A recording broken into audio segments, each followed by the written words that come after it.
Hello everyone and welcome back to the Horror Hut. Before you drift off, I thought it would be a nice idea if you can leave a comment to let me know where you are listening from. Right, let's get comfy and relax and let's begin. I was on my way home, late afternoon, with nothing special planned except dinner and some laundry.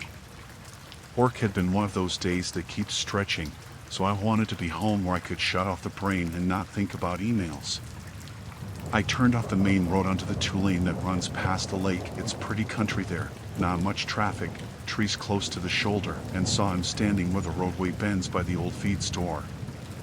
Thumb out. Hoodie up even though it wasn't cold. People hitchhiked around here sometimes. Not a lot, but enough that you notice. I didn't plan to pick him up, not really, but he didn't look like a drunk or a scammer. He looked tired. Dirty sneakers, backpack that had seen better days. When the light in his hand went up as I slowed, I pulled over. He climbed in quiet. No exaggeration, just a head nod and a thanks. He smelled like cigarettes and whatever they spray on motel sheets. Early 20s maybe. He kept his hands folded in his lap the whole ride, watching the trees pass by. I asked where he was headed. He said, any town near Camden, which is 2 exits down. Small talk, the kind you do when you want to be polite and not weird people out. He answered in short bits. He had a voice that didn't hurry. He asked me, you live around here? Yeah, I said. Not far. He looked at me for the first time then, direct and careful. House or apartment? Apartment, I said. That felt like a stupidly obvious question to him, like he knew already. He didn't say anything for a while. Then he asked, casually as if we were talking weather, you work late a lot? Sometimes, I said. Depends on the week. He nodded. Kids? No, I realized I was watching him. He had a small notebook in his back pocket and a pen clipped to it. He was fingering the pen now, like a nervous habit. I told myself I was being silly. People have pens. He asked more. What time I left in the mornings, if I had neighbors who were home during the day, whether anyone ever came by to check on my place. The questions came in a calm voice, ordinary. I answered because I did. I wanted to be the person who helps a young guy whose car broke down or who missed a bus. When we hit the Camden exit, he told me that was far enough and asked if I could drop him at the gas station. He pointed. It was a strip of lights and pumps and a little deli that smells like butter and frying oil. I pulled in, parked, and left the car running while he shuffled his backpack off. He turned and said, thanks again. I told him to be careful. He said, you too, and climbed out. At the pump he paused, reached into his back pocket, and for a second I thought he'd forgotten something. He pulled something small free and stared at it in his hand, then folded it and tucked it into his front pocket. He waved at me one last time and walked toward the store. I watched him until the glass door closed between him and me. He stood in the deli doorway for a minute, then turned and walked to the corner. When I pulled out, I felt lightheaded for no good reason. At the light, I glanced in the mirror. A car I hadn't noticed was parked behind the gas station, facing toward the road we'd just come from. I told myself it was nothing. That night I told the story to myself again and again. I picked someone up who seemed tired. He asked a few questions. I dropped him off and went home. That was all. I should have slept like a normal person, but I kept replaying the way he had sat there with the pen and the notebook, the way he'd asked about my days as if he were taking inventory. None of it screamed danger at the time, it just felt sharp, like something sticking under the skin. 2 days later, a small thing happened. I was at the supermarket, parking lot almost empty late morning, when I noticed a sedan pull into the road behind me and park several spaces over. Nothing odd except that the driver stayed in the car and watched everyone who walked by like a sparrow watching crumbs. I'd seen that look before, waiting, cataloging. I told myself it was a coincidence and that I was irrational, because you do that to avoid panic. When I walked out of the store with a bag of apples and a carton of milk, the car was still there. The man inside had his chin on his hand, and he looked at me for a moment that stretched. His hoodie was up. He had the same posture as the hitchhiker. My hands tightened on the bag as if that would stop something. I drove home slower than usual, checking mirrors. The sedan pulled out as I turned onto my street, and then it kept a block behind me. I didn't know whether to be angry or terrified. I pulled into my driveway and lingered, told myself to breathe, then went upstairs to the apartment. I told myself again it was coincidence. Same make of car, same hoodie, lots of guys wear hoodies. But my throat was raw and my pulse loud in my ears. That night my neighbor texted me, "Hey, did you have anyone following you today?" She'd seen a car idling down our block and wrote down the plate. The plate on the note matched mine. I texted her back, "No, I'm home." She came over in 15 minutes, knocking on my door like some cartoon. She was literally holding the note she'd jotted. "Someone pulled up and watched the building for a while," she said, breathless. "Then they took off." I checked the locks twice and put a small lamp on by the door. She stayed a while. We drank terrible coffee and pretended we were fine. I opened the blinds a crack to watch the street. Nothing but a dog walker and the glow from the convenience store across the way. I told myself I was being dramatic, and then, because that's how your brain tries to be normal, I decided to drive to my parents' house the next night and sleep on their couch. The hitchhiker had asked about family. I hadn't given any names, but under the question he asked in that level voice I had felt the scrape of something narrow and not good. Maybe he asked everyone those things. Maybe he thought he was being friendly. Maybe he was writing it down in that notebook because he liked the sound of words on paper. Maybe. At my parents', I tried to laugh about it. My mom made me a grilled cheese and asked if I wanted her to go with me to change the locks. I said no, that was excessive. She made the face people make when you let them worry. I slept with the upstairs light on, and every time I woke I imagined headlights outside. I was back at my apartment 2 days later. The locks were the same and so was the quiet. I tried to go about life, work, laundry, paying bills. It's amazing how the normal stuff wants to keep happening even when you feel like someone has put a hand on the back of your neck. Over the next week, little things happened that layered together. Not big, not obvious, just enough. A change in the fit of the welcome mat. The doormat nudged to the side. A single stray glove on the stoop that didn't belong to anyone I knew. One morning the garbage can that sits beside the back gate was on the lawn instead of beside the fence. Not a lot of evidence. Just footprints he could have made, scuff marks that could have been the wind. One afternoon, walking back from work, I saw the hitchhiker again. He was sitting on a bench by the office park, hands in his hoodie, head down. He looked up when I passed, and for the first time I saw his face close, smoother than I imagined, not particularly menacing. He smiled like someone waiting for a joke to land. It made my stomach drop. I kept a list in my head. The bench. The gas station.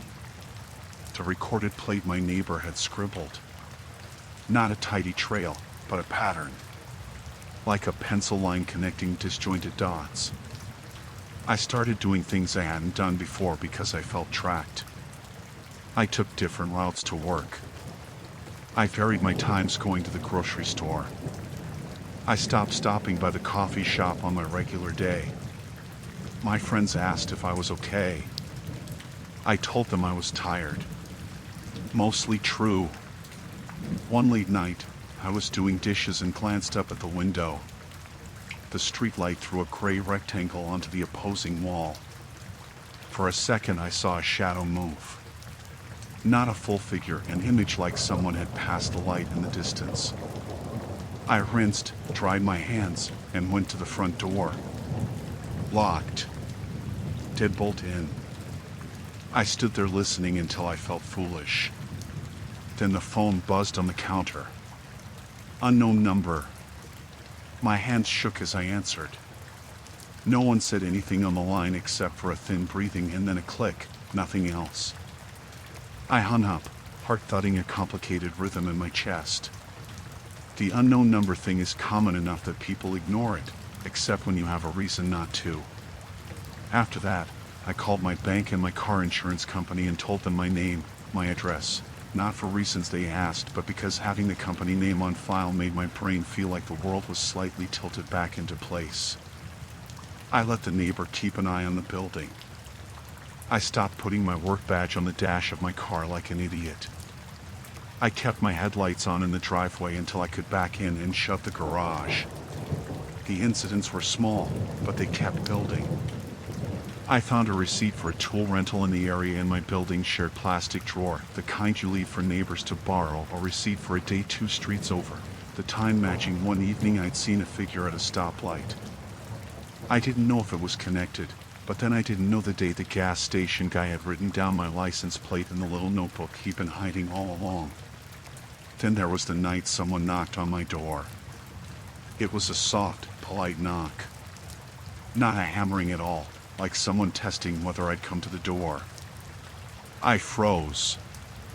My hands were folded over the laundry basket I'd been carrying upstairs. The knocking happened again, and then a light sound, not words at first, just the kind of shuffling you hear when someone is trying not to wake a sleeping thing. I didn't answer. I knew better. Even then, every instinct wanted to smile and say hold on, and drop the laundry so I could open it and not be rude. It's crazy how social training fights with survival instinct like a rope tug. The person knocked again, a little louder. Then a voice, "Hey, you okay in there?" I lost my phone. I think it fell between your steps. The voice was young, regular, the kind you hear at a gas station asking for change. It's the same voice I heard in the car. Same clip vowels. I opened the peephole whisper to watch the porch through that little hole. A hoodie, the side of a face, nothing else. No phone on the steps. Obviously. I didn't open the door. "I'm fine," I said through the door. My voice sounded thin even to me. "Thanks." Okay, the voice replied. "Guess I'll check the neighbor's steps." Then the soft scuffle of feet. Later, my neighbor, the one who'd written down my plate, knocked and stuck her head in the hallway like a spy. "You okay?" she asked. I told her about the knock. She frowned and then told me she'd seen a guy loitering by the mailboxes twice that evening. That night I called the police. They said they'd send someone by and that they'd keep an eye out on the patrol. The cop who came asked me a lot of standard questions that all sounded like records being filled. He wrote down times and descriptions and warned me to call if anything else happened. The tone was helpful but distant. I felt relieved for a while and then immediately stupid for feeling relieved. Relief is an enemy that makes you drop your guard. After that, 2 nights of nothing happened. I started to breathe a little easier. Then little things returned. Tires churning across gravel in the alley behind my building at 2 a.m., lights from a car idling across the block, a note tucked under my windshield wiper that said, "You looked like you were late last Tuesday," in blocky letters. The handwriting looked like a kid's but steadier. One morning I woke and my glove compartment was jammed open. I knew I had locked the car. The glove box was pried out enough to be useless. Nothing was missing except some napkins and the owner's manual. It felt like a message or like a test. Someone had been in my car. They knew where I kept things. They knew how to get in and out without drawing attention. I started sleeping at my sister's, which wasn't sustainable forever, but it bought me time to figure things out. Between calls to the precinct, I put a Ring camera by the front door and a small dash cam in my car, battery powered, that looped every 3 hours. Technology is not perfect, but it keeps receipts of things your memory misplaces. And then I saw him on the footage. Not the security camera, but a grainy capture from the neighbor's porch light camera. A man in a hoodie walking like a person who had time. The clip showed him crossing the street toward my building late one night, stop in the puddle gray glow, then look at the stairs. The next clip was static, and then a 3-second shot of the man crouched by my car, pen moving in his hand like he was writing. From the distance you could make out the plate through the raindrop blur. The camera didn't get his face. When I watched that, I felt like someone had reached in and rearranged my pulse. He'd waited until I was away, or until I had taken a different route, or until I'd stopped looking. He'd written down my plate. He'd written it down to remember my car later or to tell someone else. I couldn't figure the end game, and that was worse than knowing one. I called the police, gave them the clip, my neighbor's notes, the glove note, the knock, the receipt. The detective who took over was sharper than the last cop.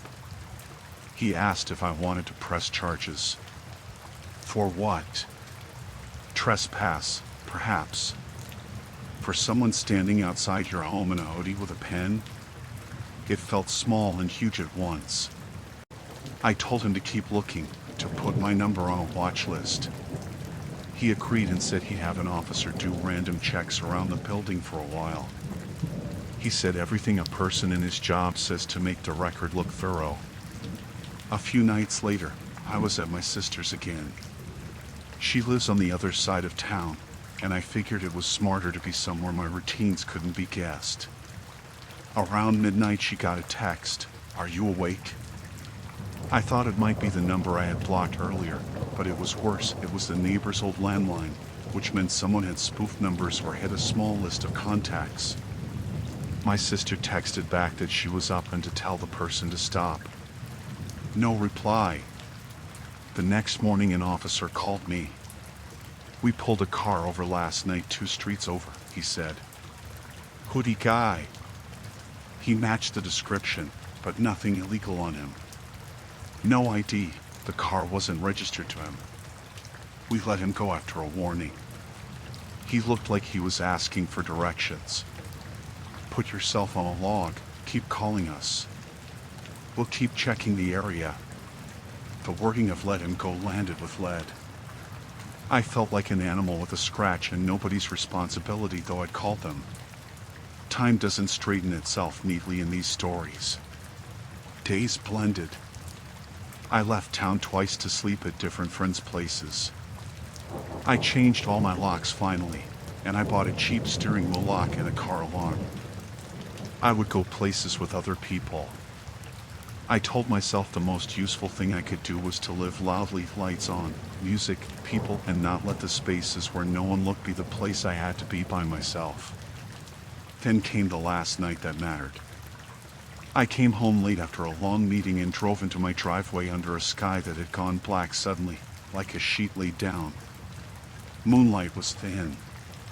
My phone buzzed as I reached for my keys. Unknown number. I thought about ignoring it, then listened to the voicemail. It was a half-second of breathing and a scrape like a zipper. I opened the door, closed it behind me, and saw the porch light on. That made my stomach drop. I had the habit of turning it off when I left. I did it not because it saved energy, but because that tiny routine is the sort of thumbprint in your head you can go back to. Someone else turned my light on. I didn't go to bed. I sat in the living room, lamp low, the couch facing the front. I had the dash cam footage up on the laptop, the neighbor messages on my phone, the detective's number and speed dial. I stayed awake like a person who was not going to be surprised. At around 2 a.m, there was a soft tap at the front glass. Not the door, the big living room window. My breath stopped altogether. Tap again. My hand found the flashlight on the side table like it knew the route. I aimed it at the blinds and the wood reflected pale. A circle of light moved across the slats. The house was quiet. The tap came twice more and then nothing. I must have held my breath for a long minute because my ears popped. Then there was a rustle at the side gate like someone moving off the path. Footsteps on the gravel. The faint crunch of rubber meeting pavement as a car drove off, slow. I called 911 and whispered like a spy. The operator told me to stay put and that units were nearby. The lamp on the table cast a cone of safety, and I sat like a person who could do nothing else. I imagined the figure in the hoodie slipping past bushes, making a circle like a fox, always back to the house. 10 minutes passed and then a squad car pulled up under the streetlight down the block. I could see their beams painting trees in blue. Another followed. I unlocked the deadbolt and stepped to the front, parting the blinds with the flashlight trembling. The officers moved along the property line, checking the sides. The detective I'd spoken with came up the walk, and he had that look the one wide-awake adults have when something they can't pin down is finally in motion. He asked if I wanted to meet him at the curb. I did, because I wanted the outside to be busy and watched. We stood and he handed me a small piece of paper. CCTV, he said. Your neighbor's camera caught him tonight. He did that thing with his jaw, like he was putting a square in the air. He walked right past the window and then up the drive. He might have tried the handle.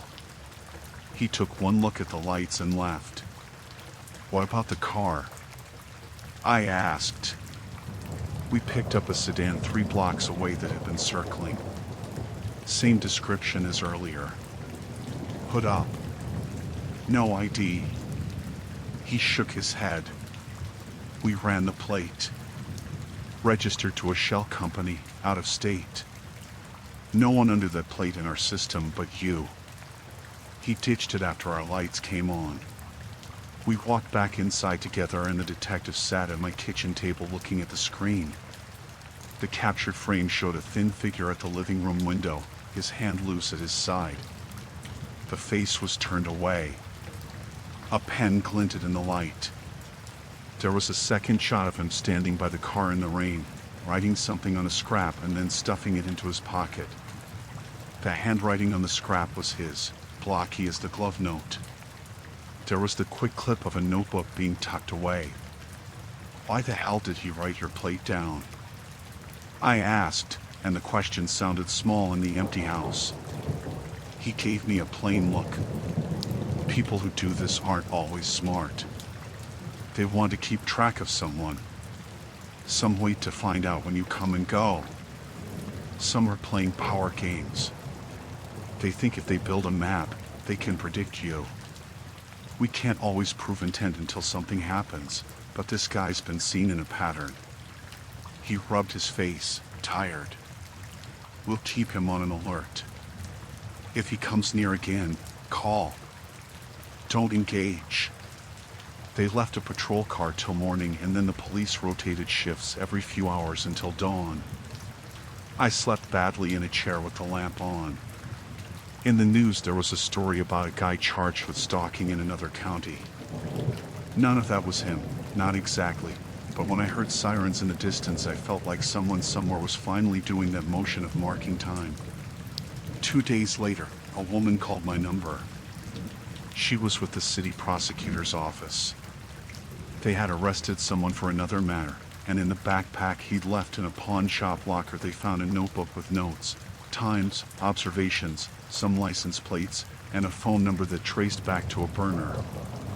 They'd also found a photograph of a car that looked like mine. She read from the notebook in that flat voice that says people do stupid, dangerous things. Back window, northeast corner. Likes to run, 6:10 p.m. works late. Sister lives across town.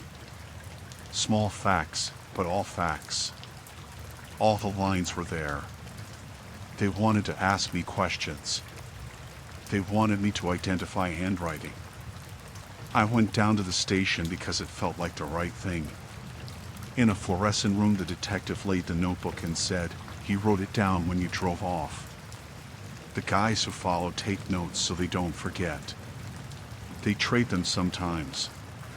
This guy had a pack. He wasn't doing it for money, he was doing it to watch. In court, it was easier to say the word stalking than to feel it. The guy's name ended up in a file. He had a record that ran shallow and odd. Trespass here, misdemeanors there, Baker's dozen of small annoyances, but nothing that landed.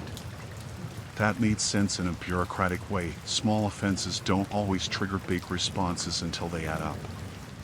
But for months I thought the scale of danger could be measured by large dramatic acts, and that was a mistake. Danger had been a steady trip, a constant, a pattern. They put a restraining order in place. He had bail conditions and a GPS monitor, which doesn't fix everything but makes him less free to drift across my life like a nuisance. The detective told me to keep the paperwork and call if he violated it. The prosecutor said it wasn't a guarantee, just the law doing what it could. Weeks later, I stood on my porch and watched a different car take the corner. Nothing special. The ritual of checks and lists eased into a quieter rhythm. I changed my number twice. I sold the car and bought a different model in another color. Small acts people do to feel like they control things. I slept through the night for the first time without someone else's breath in my ear. It was not a sudden victory. It felt small and earned and fragile. The notebook pages existed somewhere in a cardboard box in court records, and I had written my testimony in a stack of paper like records make. The man who had written my plate down, who kept notes and watched and knocked and walked away, ended up in a cell for a spell and then in some monitored program. I don't go looking for the exact version of what he planned to do. The nature of people like him is that some of their plans never crystallize, which is luck more than anything. Sometimes, months after it all, I'll see someone on the side of the road and my hands tighten for no reason. I'll check my mirrors twice when someone pulls up behind me, and I'll let my neighbor know if I see a car parked where it shouldn't be. I don't share that as a trauma. I say it because the ways people try to map your life can be small and slow and ordinary. The guy who scribbled my plate down did it in a pen and with a casual voice. He didn't break down a door. He used questions and small notes. That was the scariest part, how quietly someone can learn the pattern of you just by asking and watching. I told myself a million times I shouldn't have picked him up. That maybe if I'd left him there, it wouldn't have escalated. But then sometimes you help someone and all you get for it is a pen scratch in a book. You learn to keep your doors double locked and your routine messy. You learn to talk to neighbors more. You learn to carry a flashlight and to go to the police early, and sometimes the police show up and sometimes they don't. You learn how to make your life a little less legible to a person keeping notes. In the end, I survived. I locked doors, I called, I moved cautiously, and when someone learned the shape of my life in a thin pencil, I made it difficult to read.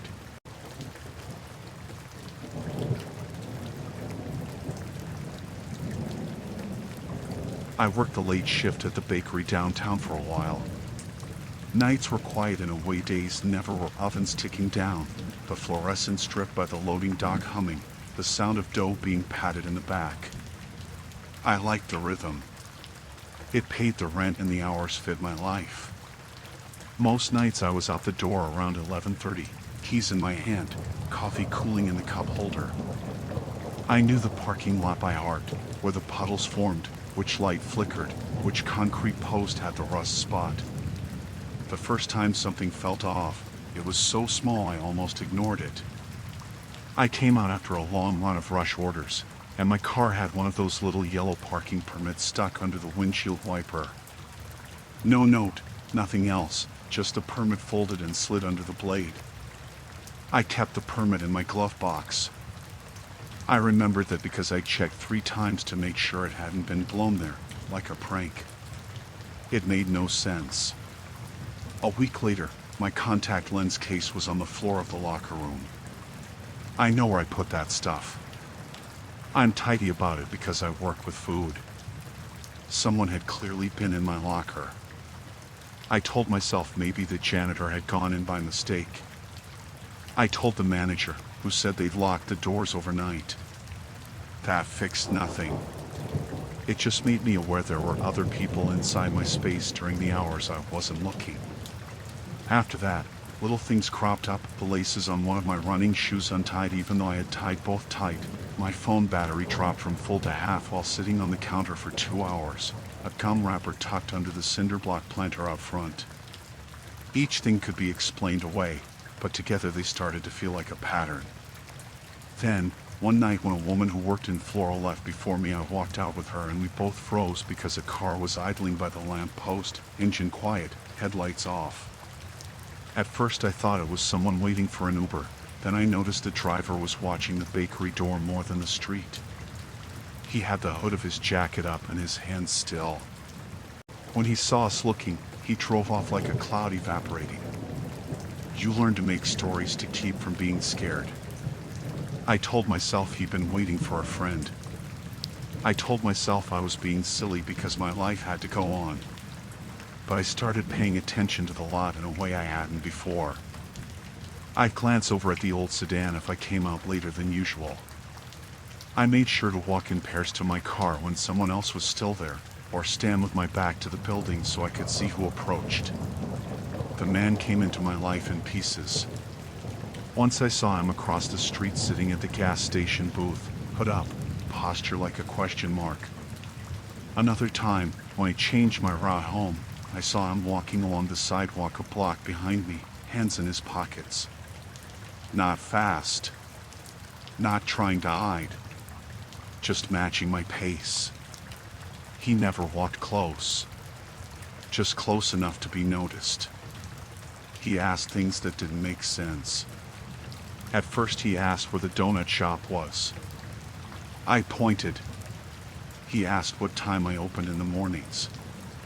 I said early. He asked if I lived around here. I told him an apartment a few blocks away. Nothing that should have set off real alarm bells. All normal questions. The odd part was the way he asked them, like he was checking boxes and making a list in his head. He would nod after each answer, like he had received a delivery of information. I found a smudge of black grease on the passenger door of my car one morning.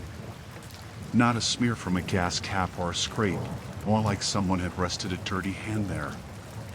I cleaned it and took a picture and sent it to my sister with half a joke, mysterious while you were working fingerprint. She told me to make sure the locks were good. I told her I already had.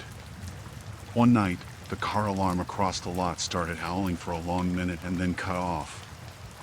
I went outside thinking someone had been broken into and saw that the sedan had left in a hurry.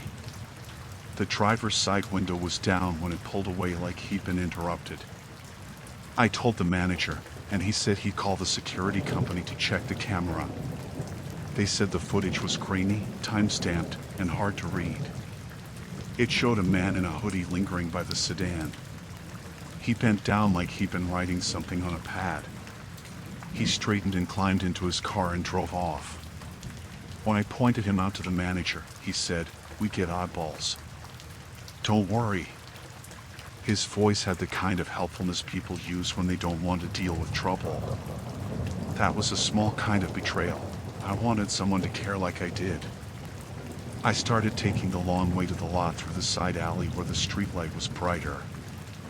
I kept my phone in my hand even when I wasn't using it. I walked like someone who expected to be watched. I developed little rituals. Flash your keys at the ground before you reach the car. Make a show of unlocking the doors because you want anyone watching to know you're aware. Irrational things feel like armor.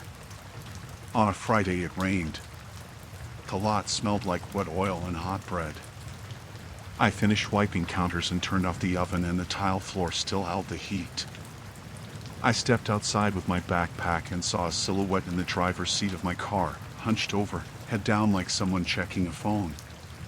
At first I froze, the way you do when something inside your body thinks yelling will make it worse.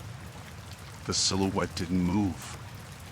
I moved closer because I thought maybe it was a coworker. That's what you do, you check. It was reflex. I told myself it would be a joke, someone asleep, a drunk who passed out on a shift. When I got close enough, the figure looked up. No motion like surprise, just a tilt of the head and a smile. No words. A handwritten, flat smile. The person's mouth didn't try to form consonants. They had my keys in their hand, dangling from the ring like a bauble. The rain dotted their sleeves. They had the hoodie up, face shadowed, but the laugh was in their mouth like a moving thing. There are seconds that feel elastic. The space between you and danger stretches and makes your legs thin. I kept a few steps away and said nothing. My brain made 1,000 plans at once and discarded them all because they were useless. I asked myself if I'd locked the car. I thought about the glove compartment where I kept my spare, but I knew in my gut I never left a spare there. Who does, anyway? He didn't say a thing. Just that smile. He held the keys up like he balanced them on a finger, like a magician showing his last card. I noticed how clean the ring was, how the tag with my car's mate glinted. He tilted his head as if waiting for me to be impressed. I looked around for anyone. The streetlights pulled light in circles that stopped at the curb. The bakery shutter was down. A delivery van pulled away by the dumpster and vanished. No one else. Nothing. The only sound was the rain and the distant hum of an air conditioner. I swallowed. I kept my voice small and steady because I'd read that calmness is useful. "Those are my keys," I said. It sounded like I was asking a question. He smiled wider, slow, like a cartoon unspoling. He held the keys closer to the wheel, and the metal caught a drop of water. "You left them," he said then, in a voice that wasn't loud and didn't need to be. It had the ordinary tone of someone making small talk. There was no apology. No admission. No lie would have been less believable than what he said. I felt ridiculous and stupid. But he had my keys. I felt trapped in a small place where logic didn't help. There are a few options in that moment when someone else has your access to your life. Get loud, fight, run, call, bargain. None of the options are guaranteed. I took one I practiced in my head in dozens of late-night standoffs with things that could be handled by talking, stall, by time, move far enough to be safe. "Okay," I said, pretending to reach for my phone in my pocket. My hand shook a little and he watched the movement with the same smile. I hit the emergency call button and held the phone between my fingers like a shield. "I'm calling the police." He didn't flinch. He still didn't put the keys in the ignition. He said, "That's sensible." I pulled back then, toward the lit side of the lot where the security camera on the bakery faced. The camera is old and records in blocks, but it's something. I kept the phone visible like a clue. He dangled the keys and watched me. Then he made a small, precise motion. He flipped the key ring so the plastic parking permit I'd found weeks earlier showed face up toward me. The thing I thought was a joke was now a proof of attention. He was deliberately showing me that he'd been watching. That was the part that made my insides thin and hot. "Where did you get that?" I asked. My voice came out too loud and my throat hurt. He tilted his head. "You left it on the windshield 2 mornings ago," he said. "You didn't lock something. You're forgetful." I felt like a child. I wanted to laugh at myself. I wanted to cry. He was wearing my mistake like a cloak. "Give me my keys." He smiled, as if at a private joke, and then reached out and tapped the car window with the keys, a small click. The car alarm chirped a single short note. It was like a bird putting its head to the side to listen. I didn't know whether to call out for help. Who would come? The bakery shut, the delivery drivers were gone, the strip behind the store was empty. I thought about how ridiculous it was that my life felt like the plot of a movie and how ineffective that thought was. I read things online about what to do if someone had your keys. I knew some wild options: wrenching the steering wheel, climbing into the car, throwing the keys away, and I didn't want any of them because any wrong move might snap the situation open. I said something stupid to throw him off. "You look cold." He blinked like someone surprised to be addressed about their temperature. "I am," he said. "You're warm." While he was answering, a car pulled into the lot and parked under the sodium light across from the bakery. It was a security van for the neighboring industrial building. They do their rounds at this hour. I don't know if he noticed it, but I did. It was the first luck I had in a long time.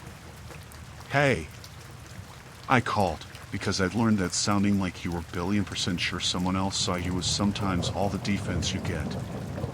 I lifted my hands a little like I was taking a bow.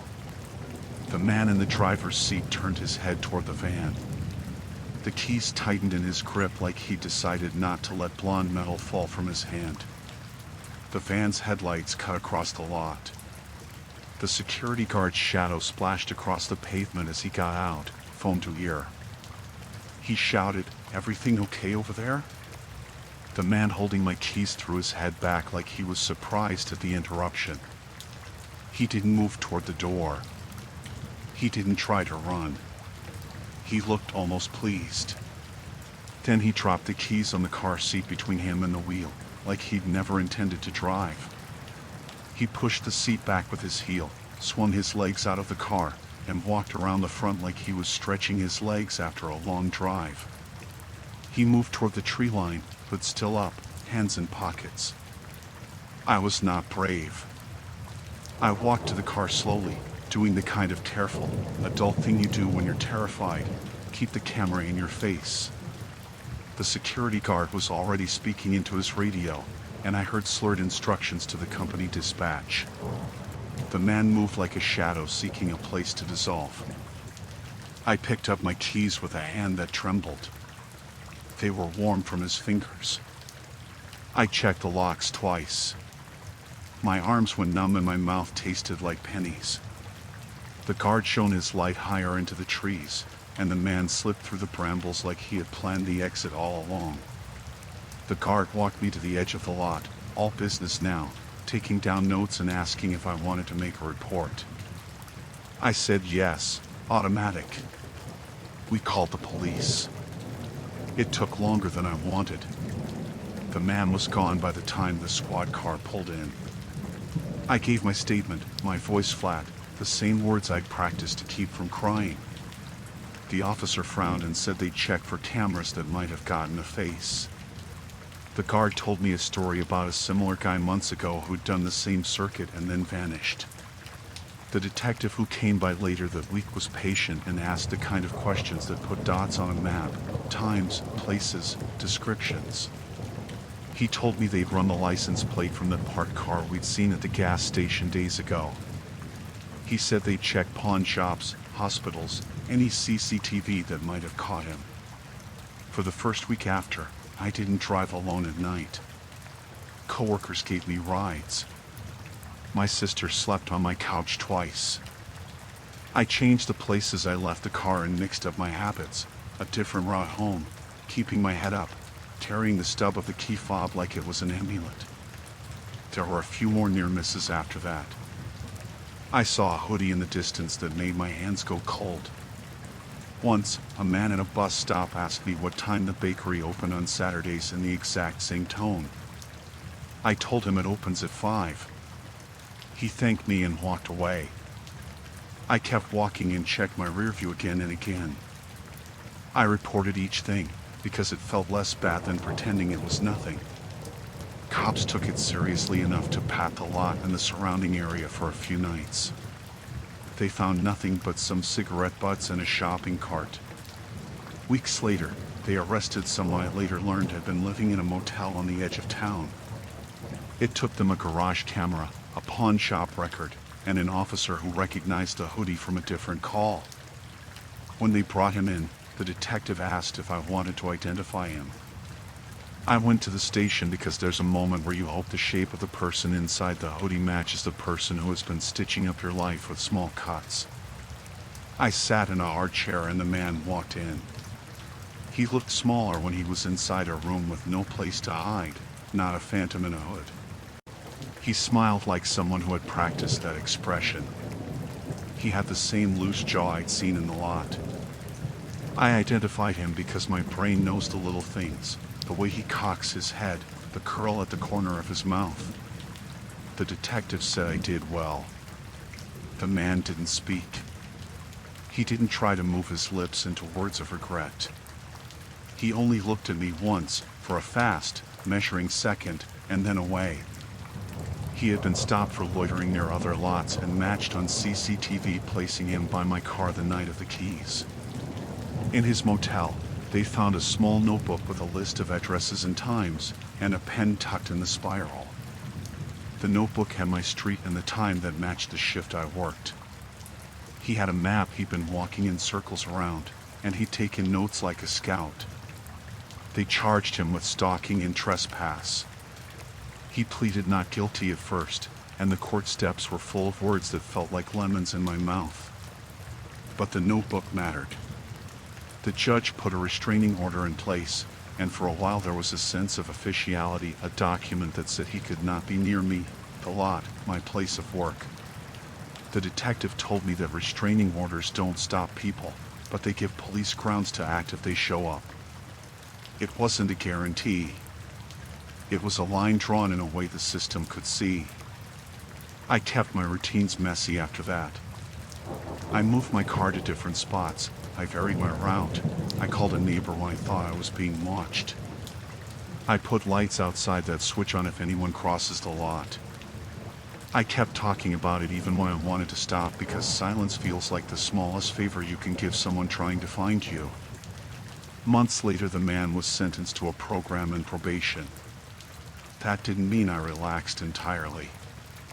I still flinched at the small sound of keys clinking. I still checked the passenger seat for strangers when I came out at night. But the panic that had been a steady drum in my chest eased into something I could live with. People tell you a decision can feel like a mistake and an act of charity at the same time. I picked him up because I'd always been the kind of person who helped someone with a thumb out at the road. I didn't pick him up to get notes scribbled about my life. If I'd known that would be the outcome, I might have zipped past him and turned the kindness into a story about the person who vanished. But kindness is a habit and a risk. The thing I learned is how to keep kindness from exposing me. I learned to put light between me and strangers I don't know well, to keep friends on speed dial, to make my habits confusing. I'll always hope that helps someone else. The curing I took that night was still warm in my hand when the security guard put his hand on my shoulder and told me to breathe. I did. The police later told me they put the man's name into a system that would flag if he booked a room or tried to get a job nearby. The notebook sat in an exhibit box. I tried not to imagine every page that had my street written across it. In the end, I was okay. I kept my job, kept my nights, kept learning how to be less readable. I talk about it mostly because the more you name the weird small things, the less power they have. The man who smiled with my keys in his hand taught me to keep a louder life, loud in light, loud in presence, loud in friends, loud enough that a smile in a car isn't the only audience you have.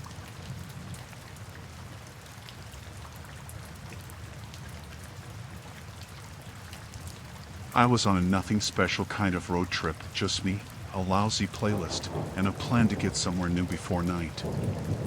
I like driving alone. You can think without interruption, stop when you want, pull over for the weird little diners no one writes about. That day the highway was empty enough that the radio sounded like it belonged to me. The sky was the thin blue you get in early fall, and the rest stops along that stretch were the kind with folding picnic tables and one too bright vending machine that hummed like a refrigerator. I stopped at the first decent rest area because I wanted coffee and to stretch. It was one of those places just off the exit, a loose ring of asphalt, a gaggle of semi-trucks on one side, a playground the county hadn't gotten around to fixing on the other. I parked, shut the engine off, leaned back, and let the silence of the car fill the space where music had been. The coffee smelled like burnt hope, but it did the job. There were people milling about, older couples stretching their legs, a guy in a trucker cap loading a cooler. And in the far corner, by the map kiosk, someone was sitting on a bench looking at their phone. Hoodie up, head down. I didn't give him a second thought until he got up when I did, like a ghost who decided to follow the motion of the living. He didn't look hurried. He walked like someone who had time to get somewhere else. I went inside to the cramped bathroom, washed my hands, and when I came out he was there at the vending machine, looking over at me. He moved like he wanted to be casual about it. When I got my coffee, I took it to the bench by the highway sign, sat down, and he sat at the other end. "Nice day," he said. Not a question. Just a starting line. "Yeah," I said. A plain thing to say. He was maybe late 20s, maybe older. He had one of those faces that doesn't tell you anything for a while. He said his name was Mark, like that mattered. He asked where I was headed. I told him the name of the town 200 miles south, vague because I didn't want to be precise with a stranger. He said, "Sunset," and I nodded. He nodded back, like he'd noted it down. If I'm honest, I was being polite because it felt rude not to be. He asked about where I slept, what I did that kept me on the road. Nothing weird. He had the same small notebook people keep with receipts and grocery lists, the spiral-bound kind, the kind you tuck in a back pocket and never throw away. He had a pen clipped in like you see in movies, and he clicked it idly as we talked. Little clicks, one after the other. Before I left he said, "Do you mind if I take your picture? For safety. You know, in case you break down, it's good to have a face somewhere." He said it so casual it sounded almost normal. He even smiled like that was a generous, helpful thing. The request felt weird the moment it came out of his mouth. I hesitated because who asks for a picture these days? 100 better options popped up in my head and then fell away because I wanted to be the person who helped someone not be weird. Or because I was tired. Or because I thought about my sister and how she'd roll her eyes if she heard the whole thing and say I'm too trusting. "Fine," I said. "Sure." He asked me to stand up by the map sign and look like I'd be okay with a photo. He framed me with my duffel and the highway sign, and I smiled a stupid small smile and thought, God, I looked like 20 photographs, same face. He held his phone up and he didn't just take one quick shot. He rotated, he moved, took a bunch of pictures. Close-ups, long shot, me standing with my hands in my pockets, me holding the coffee. He said, "Good. Good." The clicking of the shutter was a small fast sound in the hush of the morning. Then, without obvious prompting, he asked me my license plate number. He said, "For the photo. So if you need someone to find your car." I fumbled for my wallet like it was silly and said the plate out loud. I barely noticed I said it. It's a stupid habit of people who give their plates out to their friends all the time. He wrote it down in that notebook, neat block letters. He looked up at me as he did it, like he wanted to make sure he heard every character right. He said, "Thank you. You be careful getting down that road." He pocketed the notebook and the pen and offered me his hand like a shot of civility. When I walked back to my car, something nagged me, a small chill under my bones. I told myself I was being ridiculous. Lots of people asked to take pictures. Maybe he wanted to help people. Maybe he had good reasons. I drove off with the sun on and the sky wide, and I forgot the doubt until an hour later when I ended up behind a beat-up Subaru on the highway and saw the same hoodie in the passenger seat. He was sitting there, head leaned back against the headrest, looking straight at my car. At first I thought it was another coincidence. Maybe his car had the same hood shape. Maybe my brain wanted a story. He stayed in the lane behind me though, then behind again after I changed lanes, keeping the same distance like a metronome. My hands got sweaty on the wheel and I told myself not to be dramatic. I checked the rear view and he met my eyes for a second that felt like a small strike of metal. I picked up my pace by a touch and he did the same. I eased off and he eased off. It didn't register as a real thing until I pushed the radio button to another station to make the silence less like a weight, and there he was, steady in my mirror. I tried schools of thought I'd read online out of boredom. Take the next exit and stop. Go to a police station. Pull into a truck stop. I did the first thing that felt like not panicking but working. I took the nearest exit to a cluster of stores, drove through a shopping center, made loops through parking rows while watching the rear view like it was a live feed. The Subaru followed each turn. Not close enough to make me shout, not far enough to be polite. Patient. Quiet. The parking lot was mostly empty. I pulled into a spot and sat there with the engine still on, the keys warm in my hand. He pulled into the row behind me and parked 3 cars back, put up like ever. He didn't get out. He just sat, hands folded. He had the look of someone borrowing time. His phone was angled like someone who was waiting for a call. Or, I thought, like someone who was checking the photos he had taken and making sure the details matched. That little thought was a rabbit hole I didn't want to go down, but I did anyway. I pictured him writing down the plate, which he had, and using the plate to count my comings and goings. The picture I saw in my head was small and patient, and it made the back of my neck go cold. I left the car and walked into the supermarket like someone who was normal. I bought something cheap and walked out with a bag of apples and a plan that involved the highway patrol station I had spotted on a trip map that morning. I drove slow, checked mirrors. The Subaru tucked into a gap and fell in like it had been built to fit my route. I dialed 911 on my phone while in motion because my brain was busy doing the math. 2 phones, 2 people, 1 car, pattern. The dispatcher heard me and said she'd patch me through to the highway patrol and to keep driving where it was safe and well lit. I explained what I could, the description, the notebook with the plate, where it started.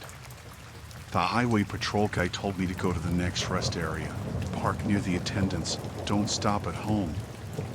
He said officers could meet me there in 15 minutes.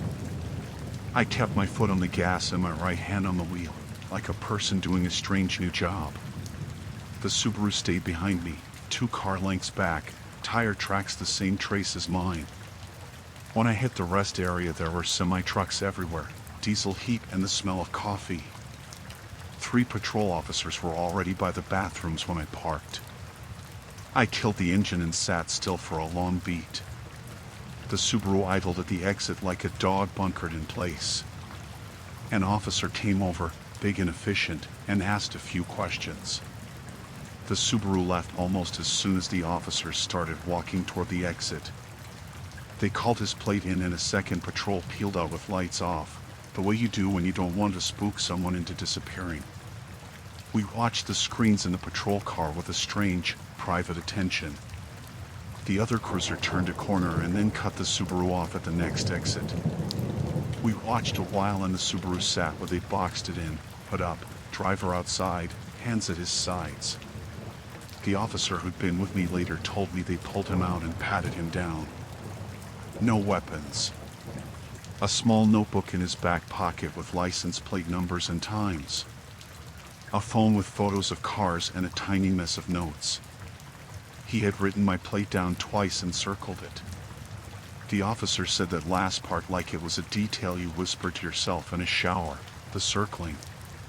It wasn't proof of attack.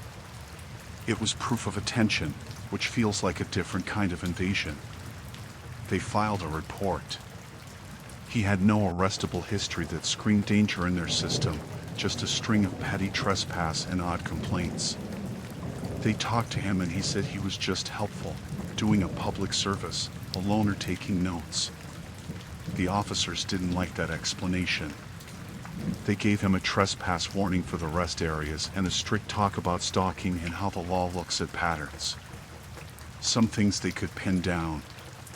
Some they couldn't without more evidence.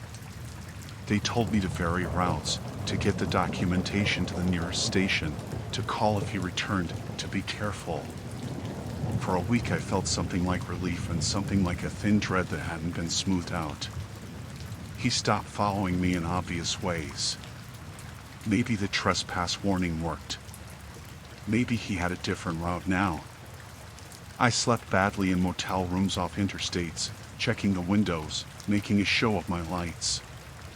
I told myself to relax, and I did it in the same tone you use when you tell yourself something to get through a night. Then I started seeing him again in small, strange ways. At a gas pump in a town I didn't plan to stop in, a hoodie on the curb looking down at their shoes. At a scenic overlook, parking across the lot like a deliberate tourist who loves the view. The pattern had shifted from aggressive to patient. It wasn't following me in traffic so much as placing himself along my route and waiting, and then when I came through, he added a new note in his notebook, the time, maybe the way I tied my shoes, the exact brand of coffee cup I liked. There were no threats written anywhere. Just meticulous details, as if someone were learning the grammar of my days. He started showing up at places I thought were private. A diner where I liked the quiet back booth. Once at a rest stop on an empty stretch of road at dusk, I saw a hood move past the restroom doors like a shadow. It felt like someone testing a key in a lot of locks. None of it was violent. None of it was dramatic enough to make a case, but it crept and collected. At some point I realized the horror of that, the thing that dug a different kind of bone-deep panic. He wasn't trying to scare me with a runaway act. He was trying to make me legible. He wanted the small details so he could predict me. People who do that aren't usually genius criminals. They're steady. That dread is thin and patient. You get used to thinking of threat as dramatic and loud. This was written in notes, in photos, in a circled license plate, patient as stacking chairs. You can lock a door to stop a loud thing. You don't know what to do with a man who takes notes.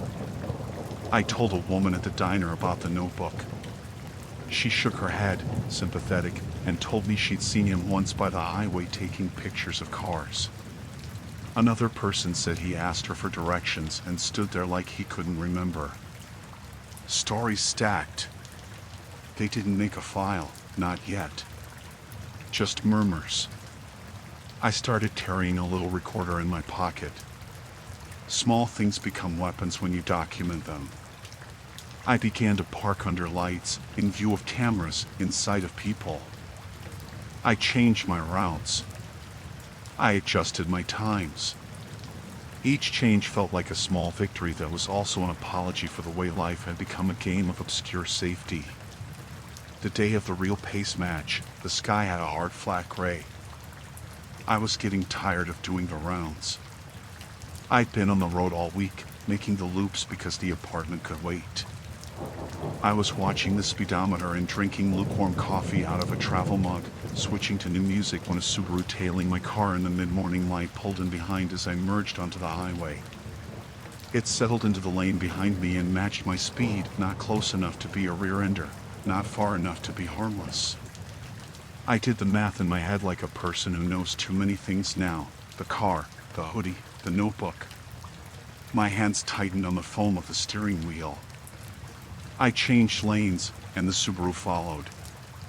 I took the next exit toward a state park access I knew had a ranger station. The Subaru took the exit too. I slowed on the approach and the Subaru slowed like a collar tightening. I didn't swerve. I drove like any person would when they think they should be calm but their ribcage is loud. I used my left blinker to show a normal move and cut across toward the ranger station where there were other cars and a wooden kiosk. I parked and killed the engine like someone dropping out of a chase. The Subaru pulled into a spot a few spaces away and lingered.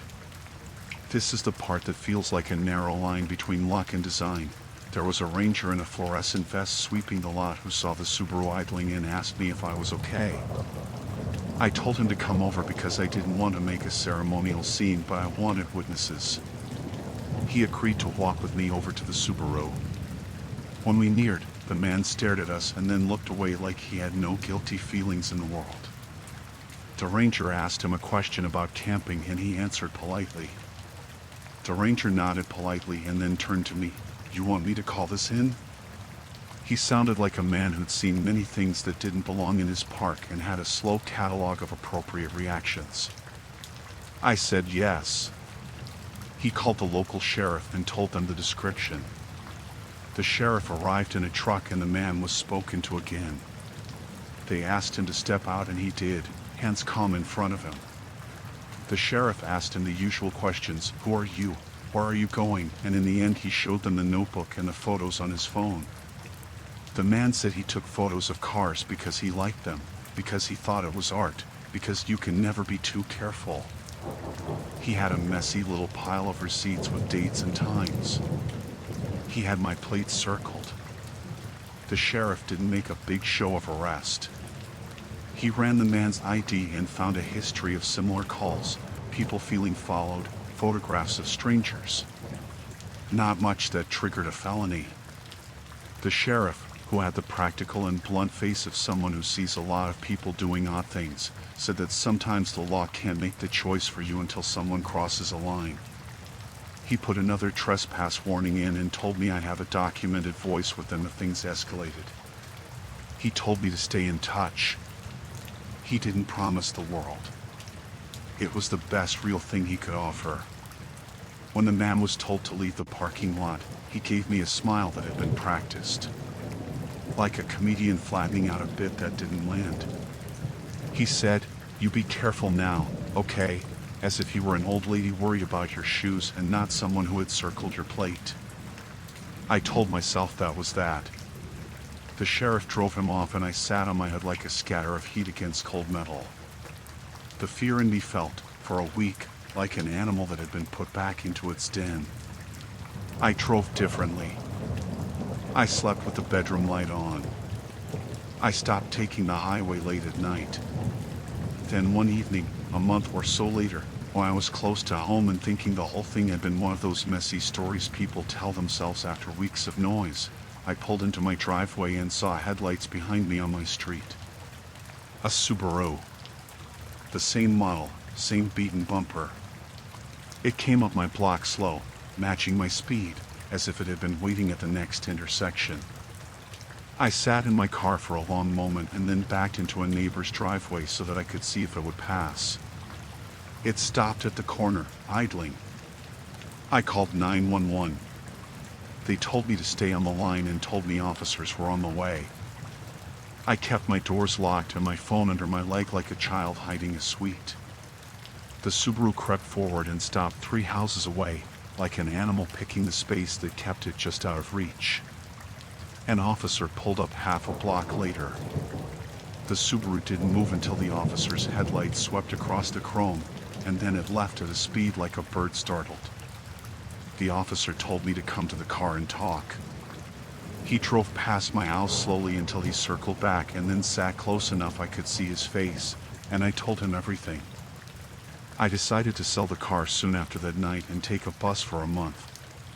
The sheriff's department had a better paper trail now: the notebook, the trespass warnings, the patrol stops. When they finally stopped the man again, they had what they needed to charge him with stalking and a pattern of harassment. It wasn't a neat, clean end where a man with a plan was unmasked in a single dramatic moment. It was a slow bunching up of small things until there was enough weight behind the pile to make the law act. On the day they handcuffed him in front of the county courthouse, he had that same practiced smile. The prosecutor held up the small spiral notebook like evidence, and the pages with my plate and notes were laid out like a map someone had drawn of my life. The judge gave a restraining order and a sentence. I sat in a chair like everyone else and felt the relief like a strange gift that had a long line attached. I kept thinking after that how the first time I let him take my picture I thought it was kindness. Maybe it had been. Maybe he asked for all the reasons he said. But what I learned was how small things add up. A plate number in a notebook is nothing alone. A photo is nothing. A gentle smile is nothing. But string them together with time and patience and a person who likes to watch, and you get something that feels like a system built to make you predictable. I varied my routes and I told friends and I let people know where I was when I did long drives. I installed a cheap camera that pinged my phone when someone came close to the car. I kept a log of the times I saw him or a car like his. I gave the notebook photocopies to the sheriff. Sometimes it felt like overreacting. Sometimes it felt like renting a safe place to live inside my life. For months afterward, the sound of a camera shutter, or a pen scratching on paper, would make my skin go tight. I still don't like strangers who offer to help with a smile. I still check the rear view too many times. The man who circled my plate and matched my highway pace never actually stepped over a line into something explosive.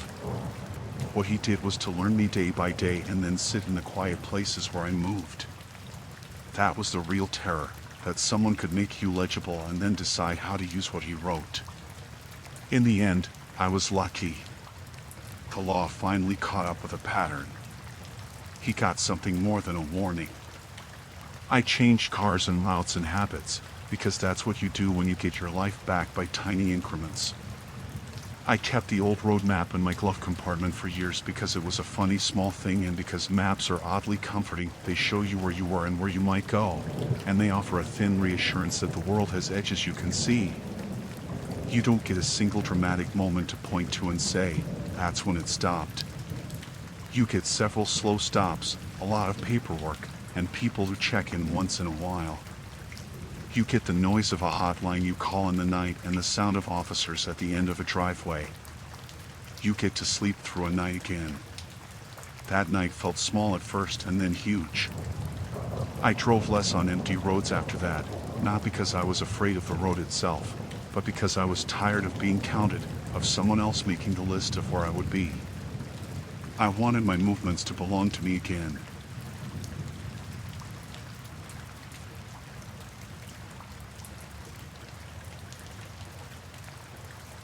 I was alone in my apartment a lot back then. Day job, night classes, no real social life. It was cheaper that way and I liked the quiet. I had routines.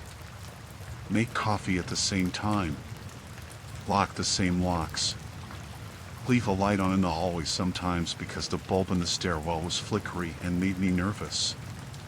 Little habits you build so the place feels like yours. The building was older. 2 stairways and a handful of units.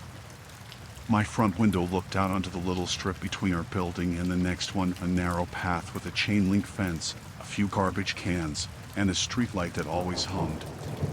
From my living room I could see people pass sometimes, delivery trucks at strange hours, kids on bikes, the neighbor's cat that liked to sit on the railing. Usually it was fine. Ordinary. The first odd thing was small and I shrugged it off. I woke up too early for work one Tuesday and went to make coffee. The hallway light was on. I knew I had turned it off the night before. It's such a silly detail to hold on to, but I remembered flipping the switch because I do.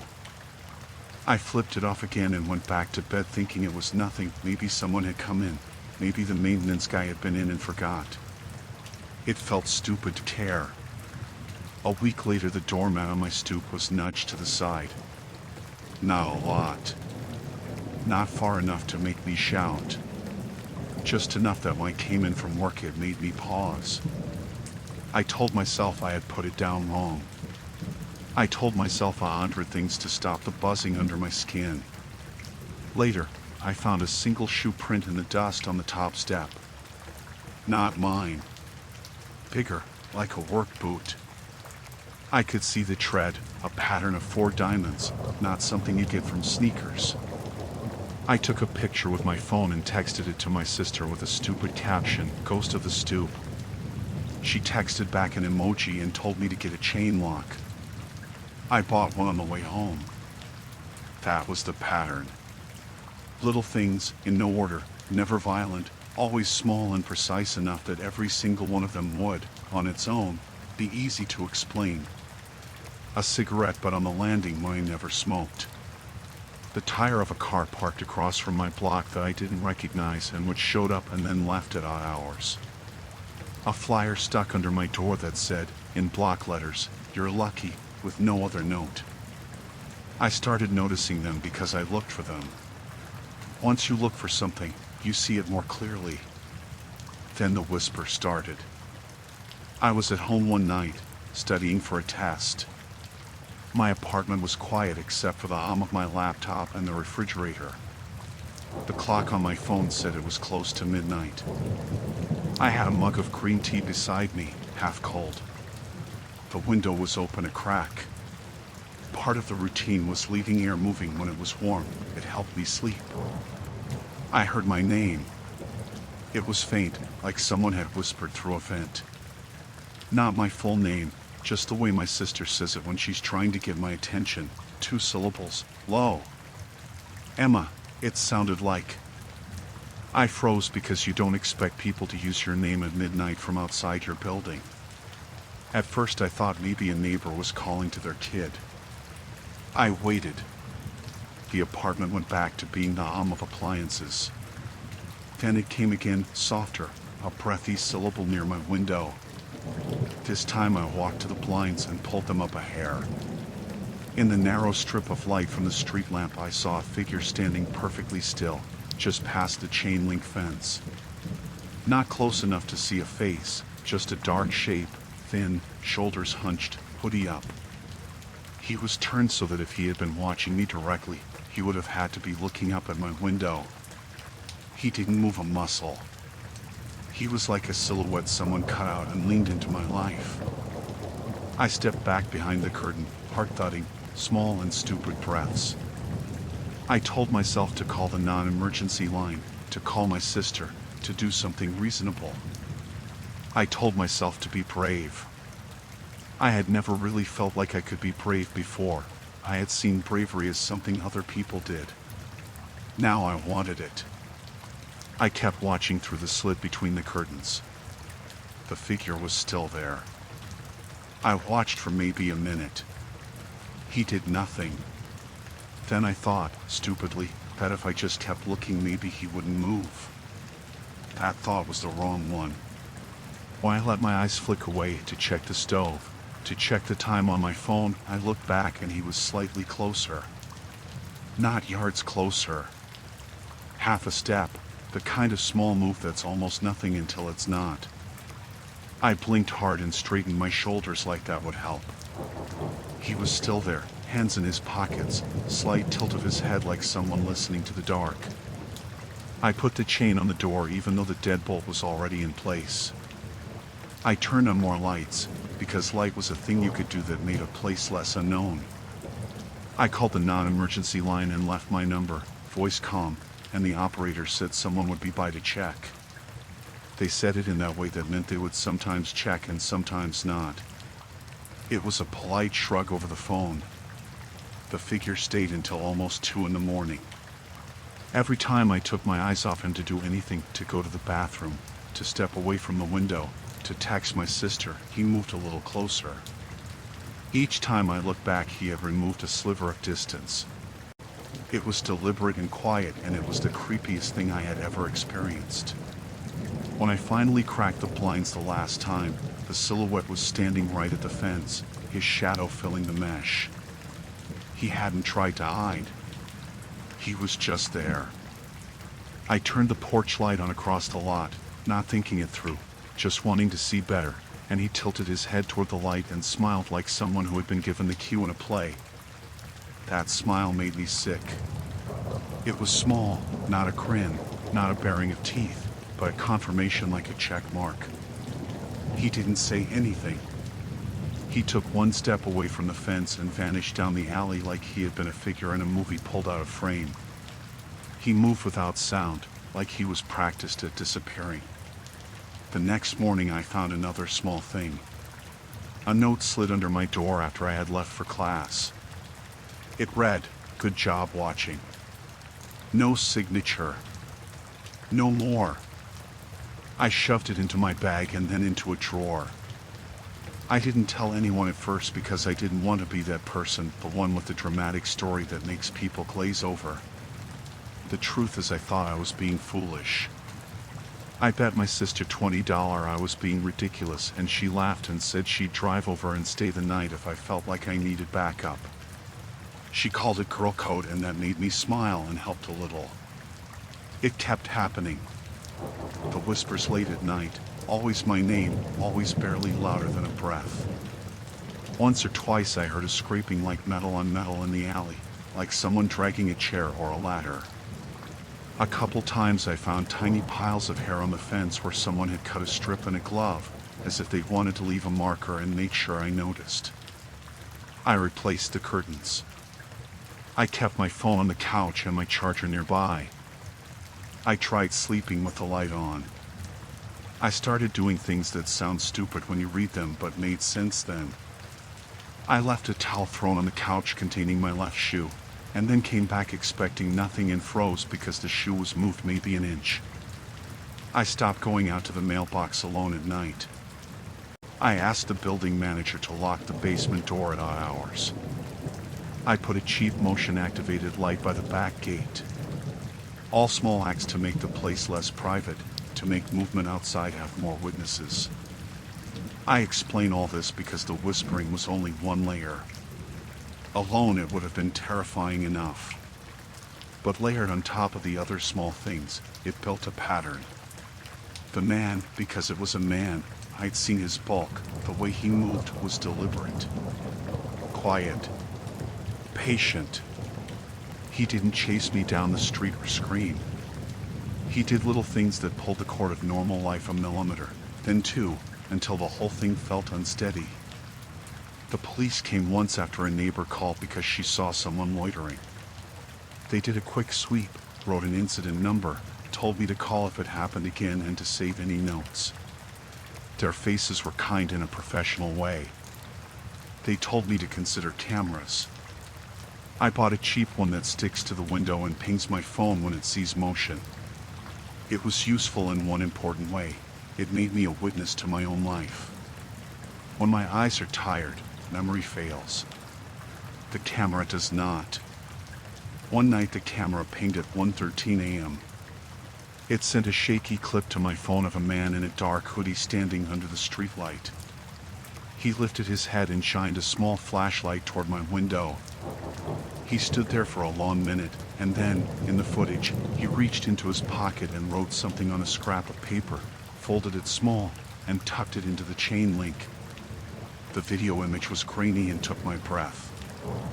I looked out and saw the scrap hanging like idling laundry against the mesh.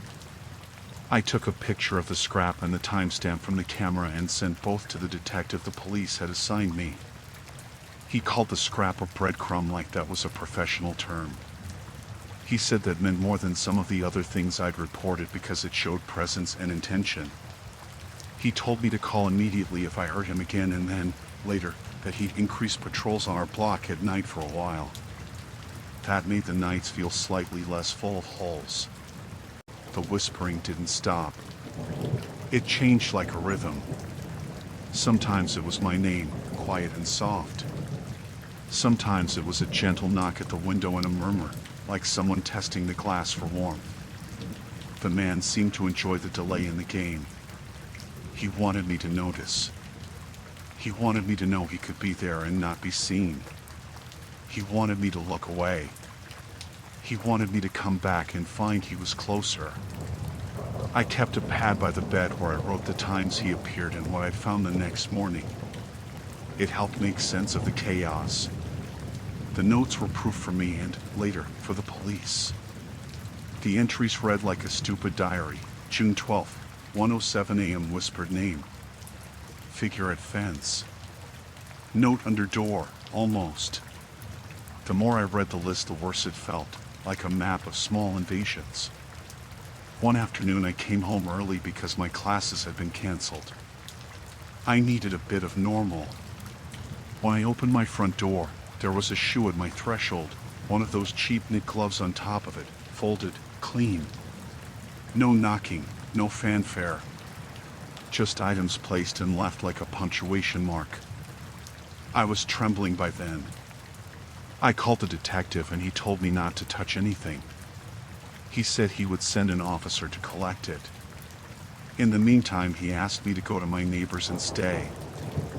I refused at first because I was stubborn, but then I realized that's exactly what he wanted, to make me leave my own front door and stand somewhere else.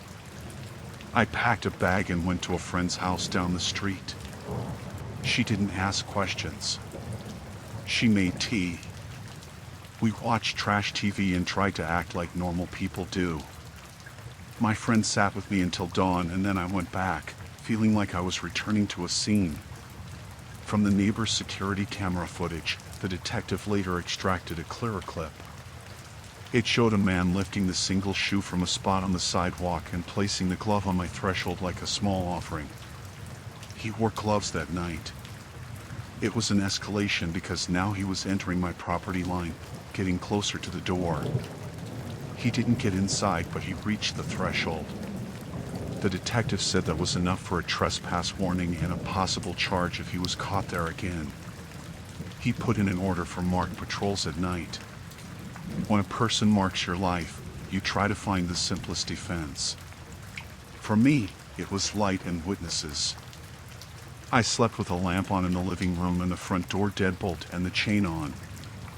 I left the camera recording and told my neighbor to call if she saw anything. She started walking her dog past my window at weird hours like a watchful ant. Her presence felt like a charm. The man's pattern changed after that. For a while he disappeared. Weeks went by and the blank spaces made my skin unprick. I started to think maybe it had been a phase, an odd, weird thing that moved on. I let myself believe the quiet. I went back to a normal level of worry. I left the curtains drawn less often. I drank my coffee on the couch instead of always at the table. Then, of course, it returned. This time he escalated differently. He started standing not at the fence but across the street in the little park by the corner, and he would look up at my window.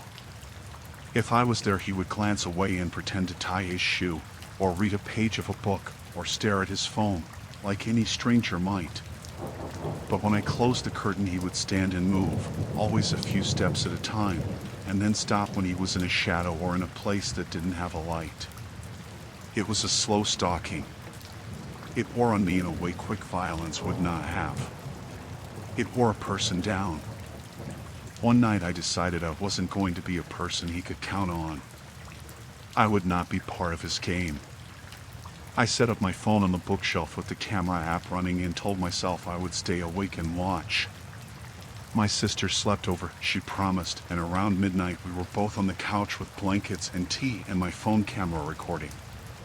We ate cheap popcorn and I pretended I was relaxed. My sister kept checking the timestamp because it's easier to look at numbers than to stare into dark. It started the way it always did, the name, breathy and close enough to make the hair on my arms stand. I froze and leaned toward the camera like it was a witness. My sister flicked the lamp on and I swore quietly. The silhouette was in the park again, perfectly still. I could see the hoodie, the hump of a backpack maybe, the way his shoulders were set like someone waiting outside a door. We watched him the way people watch a slow train leave. I didn't move. I wanted to make sure I could see him every second so he couldn't steal the space between sightings an inch closer. I kept my eyes on him. For a long time nothing happened. Then I looked away. I don't know why I did. Maybe I checked my tea, maybe I blinked, maybe I let my head drop for a second. When I looked back, he had taken 2 full steps closer. Not the small fraction anymore. 2 steps. He did it again. Every time my eyes left him, he moved. I told myself I could beat it. I forced myself not to look away. It was like a kid's game where you try not to blink and some cruel adult in the middle takes advantage. My sister watched too. We took turns taking photos so there was more record. He kept moving when we blinked or when our heads turned. The camera had a timestamp. It had our voices. It had the man stepping closer. The footage of it later made my stomach drop back into my shoes. You can call the police while someone is outside your home. I did. I called 911 and spoke into the phone with my sleeve up so my sister could hear the whispered answers through the speaker. The dispatcher said they had units a few minutes away and would send them over. I believed her with that shaky faith you have when you want help. I watched the man through the pane, and the man watched the house. He got to the other side of the street and stood there like someone testing the boundary he could not cross without consequence. He started whispering my name more often, closer to the window. The sound vibrated like a rope against the window frame. I could feel the glass vibrate under my fingers. My throat went dry. The footsteps of officers far down the block sounded like thunder. Lights flashed across the pavement and I saw them through the curtains. 2 patrol cars, their LEDs painting the alley and the building in blue and red. I felt relieved in a way that was quick and brittle.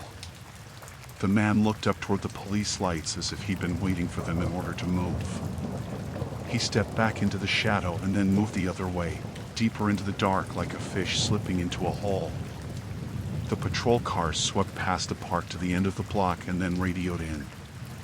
The officers came close to my building and called out into the dark, and one of them shouted, "Hey, what are you doing here?"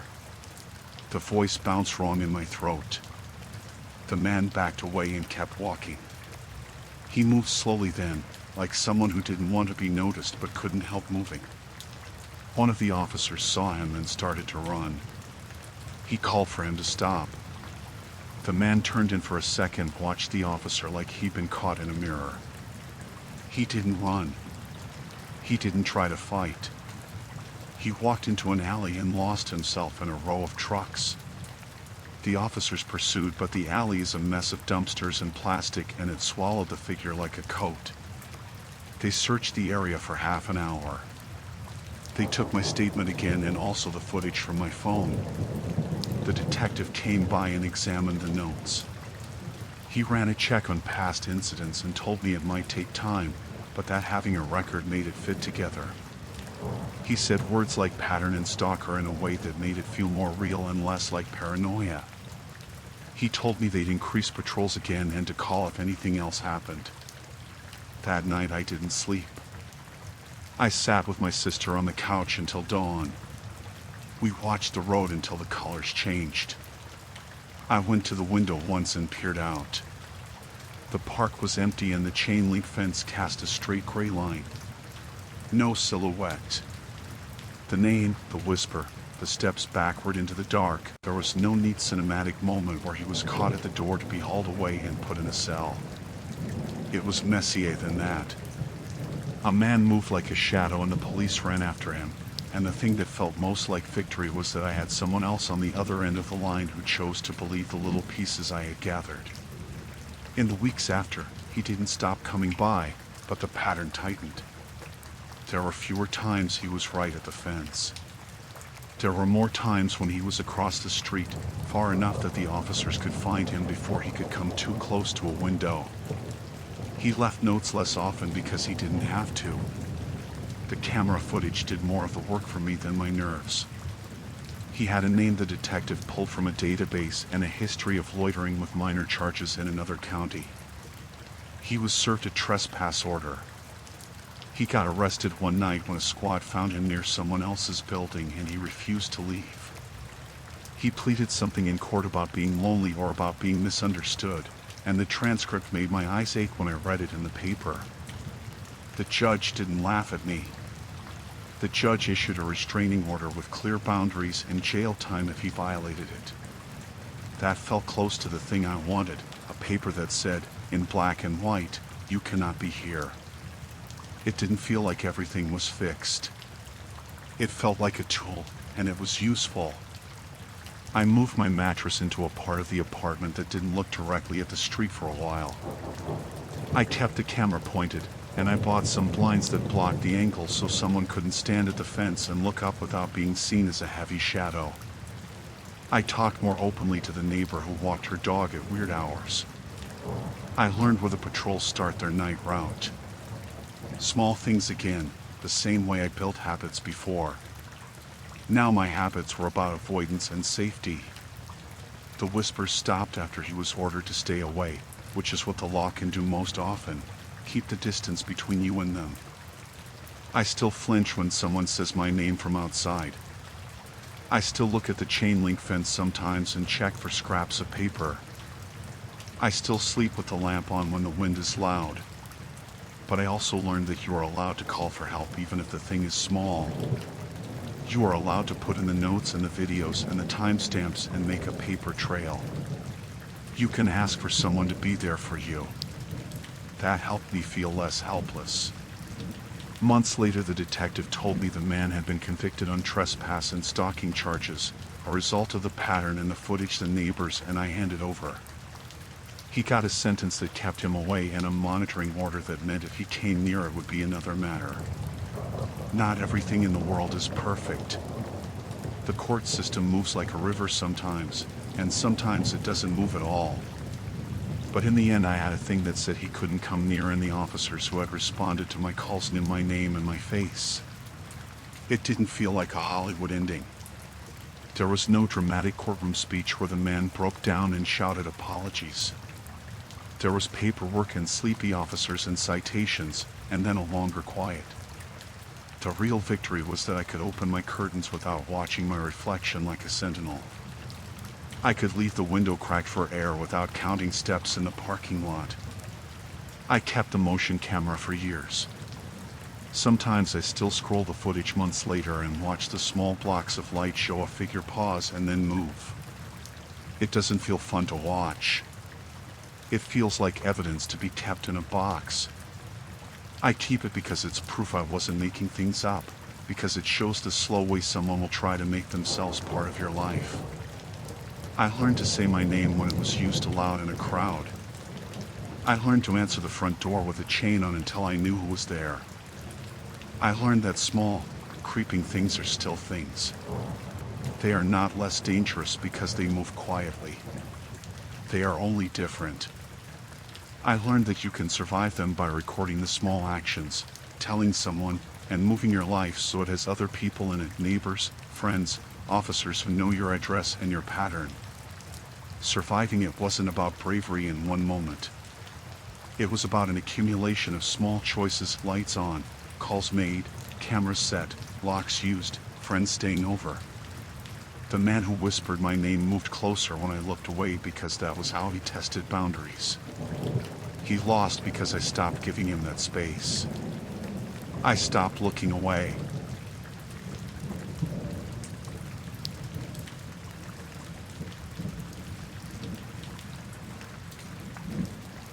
I went to the grocery store on a Tuesday, just one of those runs I always do after work: milk, eggs, whatever looked like it would keep me fed for a few days. The lot was half empty. Late spring, people were still doing yard stuff or eating on patios or whatever. I was in and out in maybe 20 minutes, nothing fancy. I remember because I was thinking about the slow cooker and a podcast I'd been meaning to finish. When I came back to my car, it wasn't where I left it. That sounds dramatic, but it was small at first. I had parked against the curb, the way I always do, at the end of row 3 near the light. There was an empty space where I'd left it and another car tucked in the space behind. My heart loosened. Maybe a neighbor moved it. Maybe I was tired and went to the wrong row. Stupid easy explanations. I walked the lot twice. No car. No keys in my hand. I checked beneath the car where it had been parked. Someone had steamed the spot with fresh tire marks, 2 circles where a car had turned, like a ghost reverse. The asphalt still had that dark wood look to it. I touched the ground with my fingertips because you do that when your mind is trying to prove reality and your fingers come away slightly gritty. Then I saw the sticky note. It was folded under the wiper blade on the nearest car, the one 3 spaces over. A little yellow square, all business.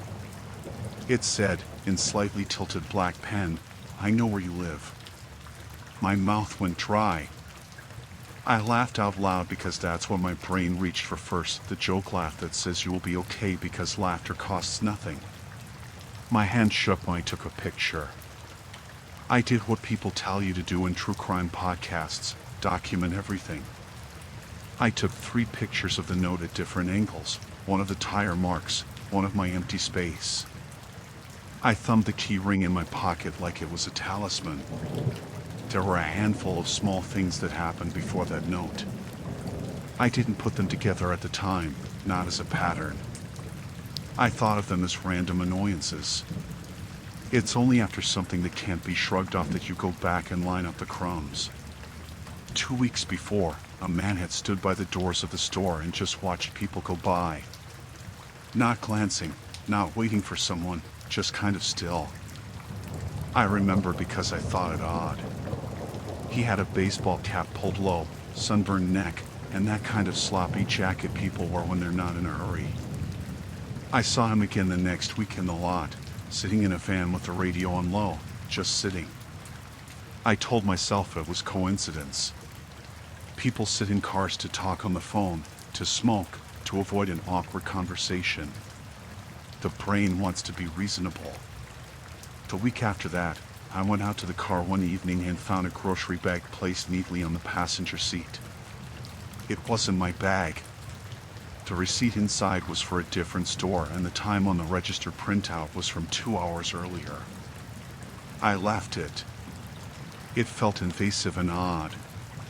I took a photo and told my sister in a text like it was nothing. Weird bag left in my car. Maybe a delivery? She sent a single question emoji and told me to be careful. She always says that not to be dramatic, just to remind me there are some things you shouldn't walk past. 2 days later, a headlight from a car flashed at me 3 times when I pulled into my street at night. Signal, a tap, then left. I slowed and looked in the rear view and saw a sedan in my mirror a few houses back. I took a detour through a side street, parked under a bright porch light, and called a friend who lives nearby. He stayed outside with his dog for a while until I felt sane enough to go in. I didn't mention the bag or the man. It felt like overreacting to string the events together. So when I saw that note, I did what I'd done before, try to be practical about it. I took photos, called my sister, sent the pictures. She told me to go in the store and call the police. My hands were still shaking when I found the manager and asked if they had cameras.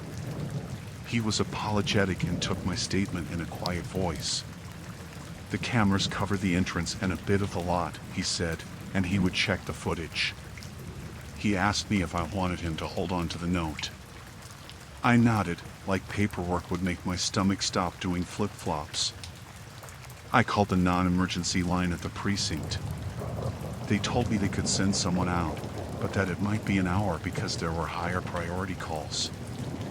I told them it was a note that essentially said someone knows where I live, and maybe because I was sharp with the operator, they put an officer on the way. When the cop arrived, he was in his 30s, tired-looking and professional. He took my statement, asked me the times I'd been in the lot, if I'd noticed anyone following me, whether I'd given my plate to anyone. He wrote neat notes that made him look harmless. The officer was polite and said they'd send a car around the neighborhood for a few nights. He said there wasn't much they could do right in that moment, but he took the note as evidence and took a bunch of pictures. He told me to call immediately if anything else happened. After he left, I glued my keys to my palm and drove home as if it were the first time I'd ever driven a car. I double-locked the door even though it's an apartment with a buzzer and a deadbolt and those cheap chains you hang like jewelry. Simple things that make the minutes formal. I called my neighbor, an older woman who usually saw everything, and told me which kid in the building had a new bicycle. She said she would be around the next few nights, that she'd water the plants and make me a cup of tea if the letter-writing person came for a chat. It helped neighbors do that thing where presence alone reduces fear like sunlight on mold. That was only the start.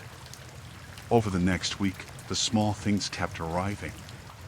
A toothpick shoved under my windshield wiper with no note, a handprint smudge on the outside of my apartment window, small, as if someone had squeezed their palm flat, tire marks in the grass by the sidewalk where you wouldn't normally see tires. I called the detective assigned to the case and left a message.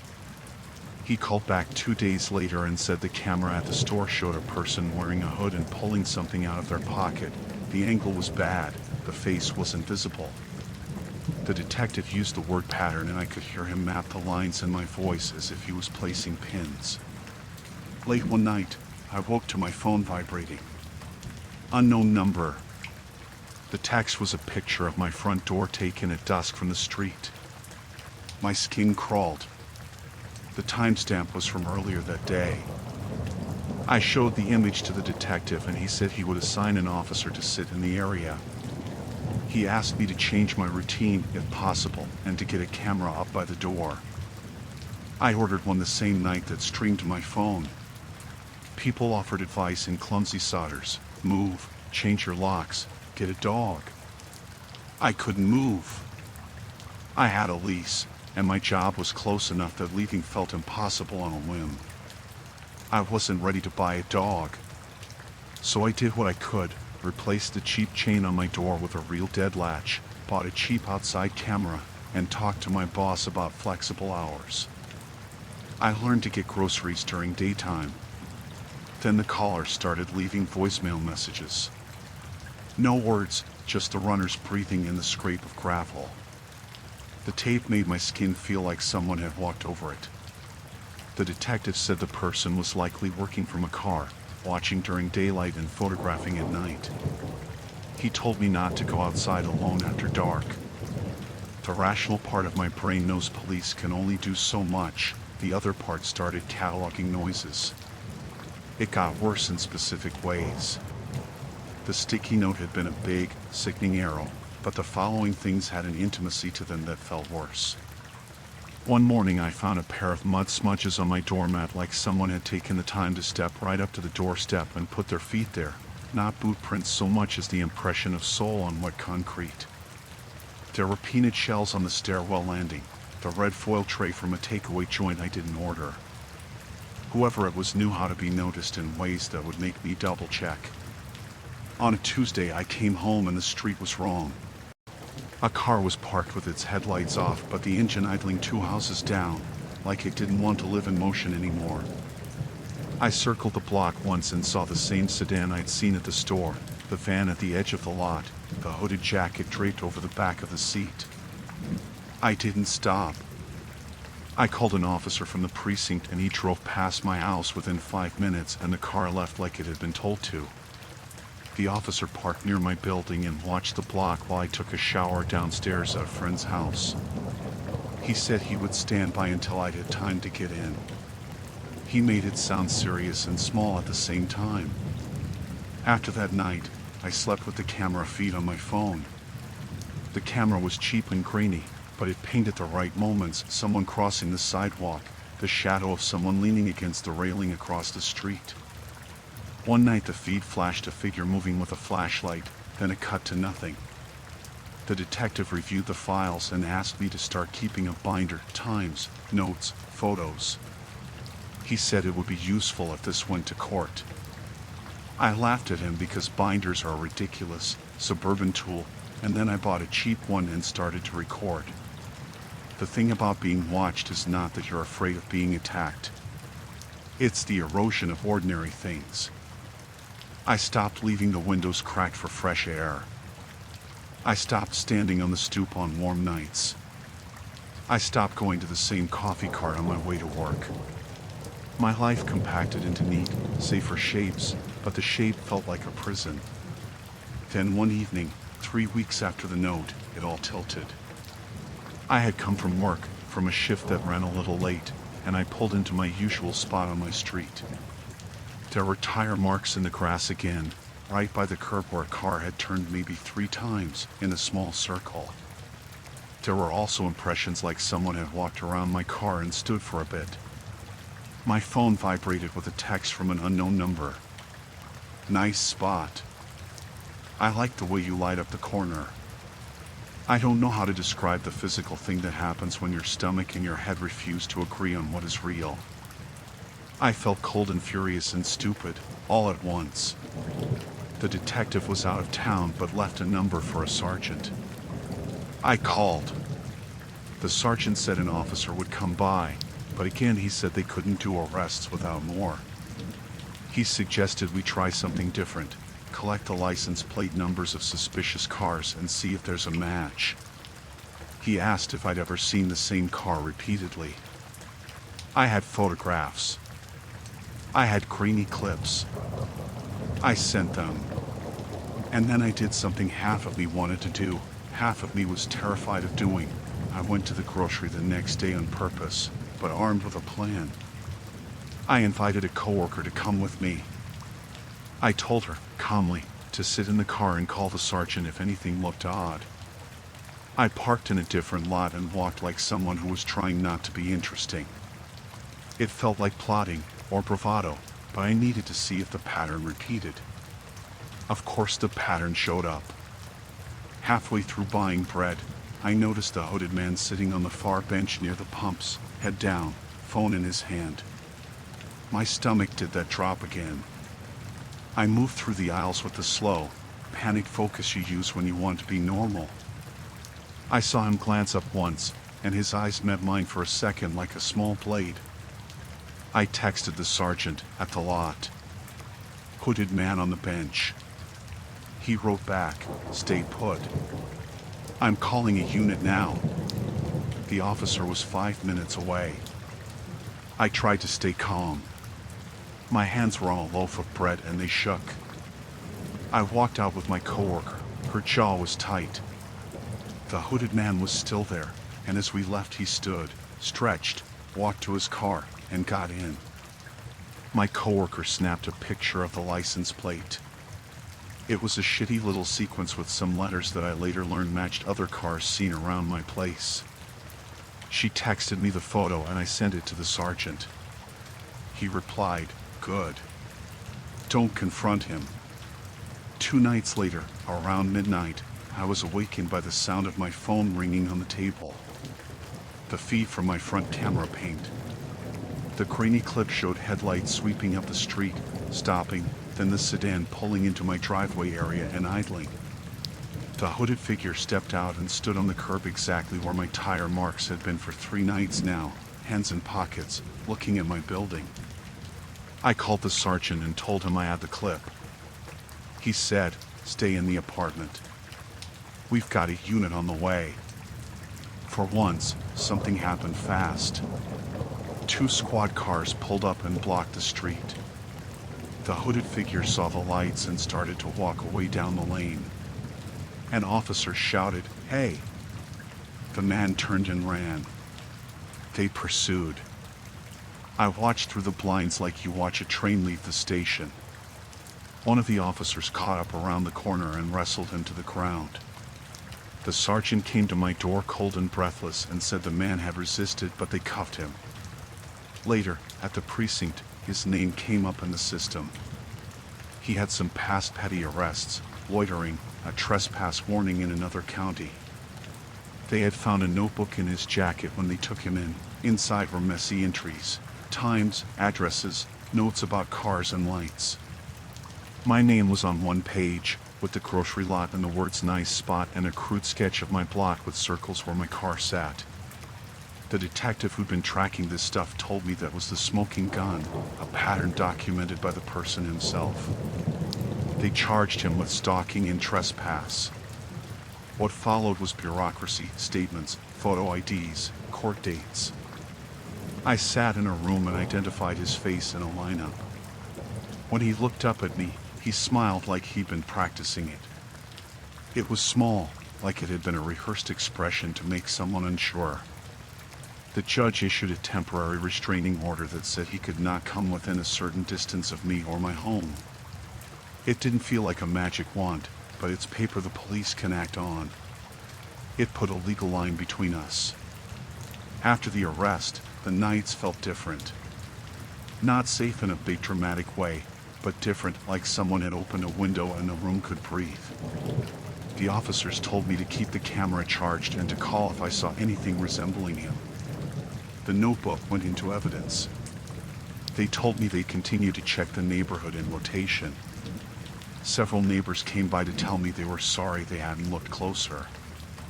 A lot of hands reached out. People do that in small towns and small blocks. They try to make things less lonely. It took a couple months, court dates, and official conviction for stalking and trespass in the end.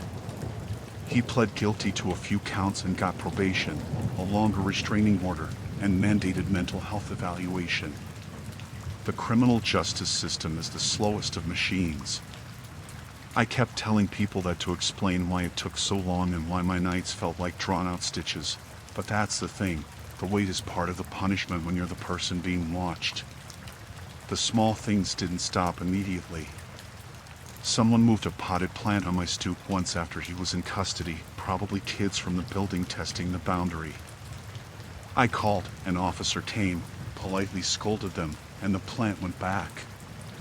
After the conviction, the visits tapered off until they were only in my head. The tire marks stopped appearing. The notes didn't come. The voicemail breathing became a memory that clicked like a recording if I let my mind wander. You learn small rules when you get tracked like that. Lock doors twice even if it's afternoon. Run your errands in daylight if you can. Tell neighbors to call when they see cars that linger. Get a camera and learn how to check the footage without panicking. Keep a binder with times and photos and receipts. Call the police and keep calling. Be boring in your routines when it helps. Let people know you exist so you can't be erased into a pattern without witnesses. People said to me afterward that they'd have done things differently. Maybe they would have. Maybe they wouldn't have made the calls that got the officers there that night that finally made the man move. Maybe someone else would have seen him, or taken a picture of his plates, or been braver in that moment. I don't know. The honest thing is I did a lot of small, scared things that slowly piled up into evidence. The officers did a lot of small, steady things they can hide in paperwork. The neighbors who stayed up an hour with me in the driveway and the coworker who took the photo of his plate, those were the real heroes, not a movie version of drama. I sold the car eventually. It felt like a stupid, symbolic thing, but it was also small and real. I installed a better camera and left the feed where a desk lamp could see it. I started parking in the garage if I can. I open my curtains now without rehearsing a route to escape. I don't flinch at yellow sticky notes. Mostly, the memory is a slow ache, an awareness that someone noticed me the way you notice a bruise after it has already been there a while. If there's advice in this, it's small and obvious. Take the little things seriously. Take pictures. Tell someone. Keep records. Call the police and keep calling. Make your life noisy with witnesses. The worst thing about it was not the note, it was the way someone had quietly been making a map of my days and parking spots, and it took a lot of small acts to stop them. In the end, I walked inside my apartment with the key and the lights on and the man in a cell somewhere else, and that was good enough to sleep.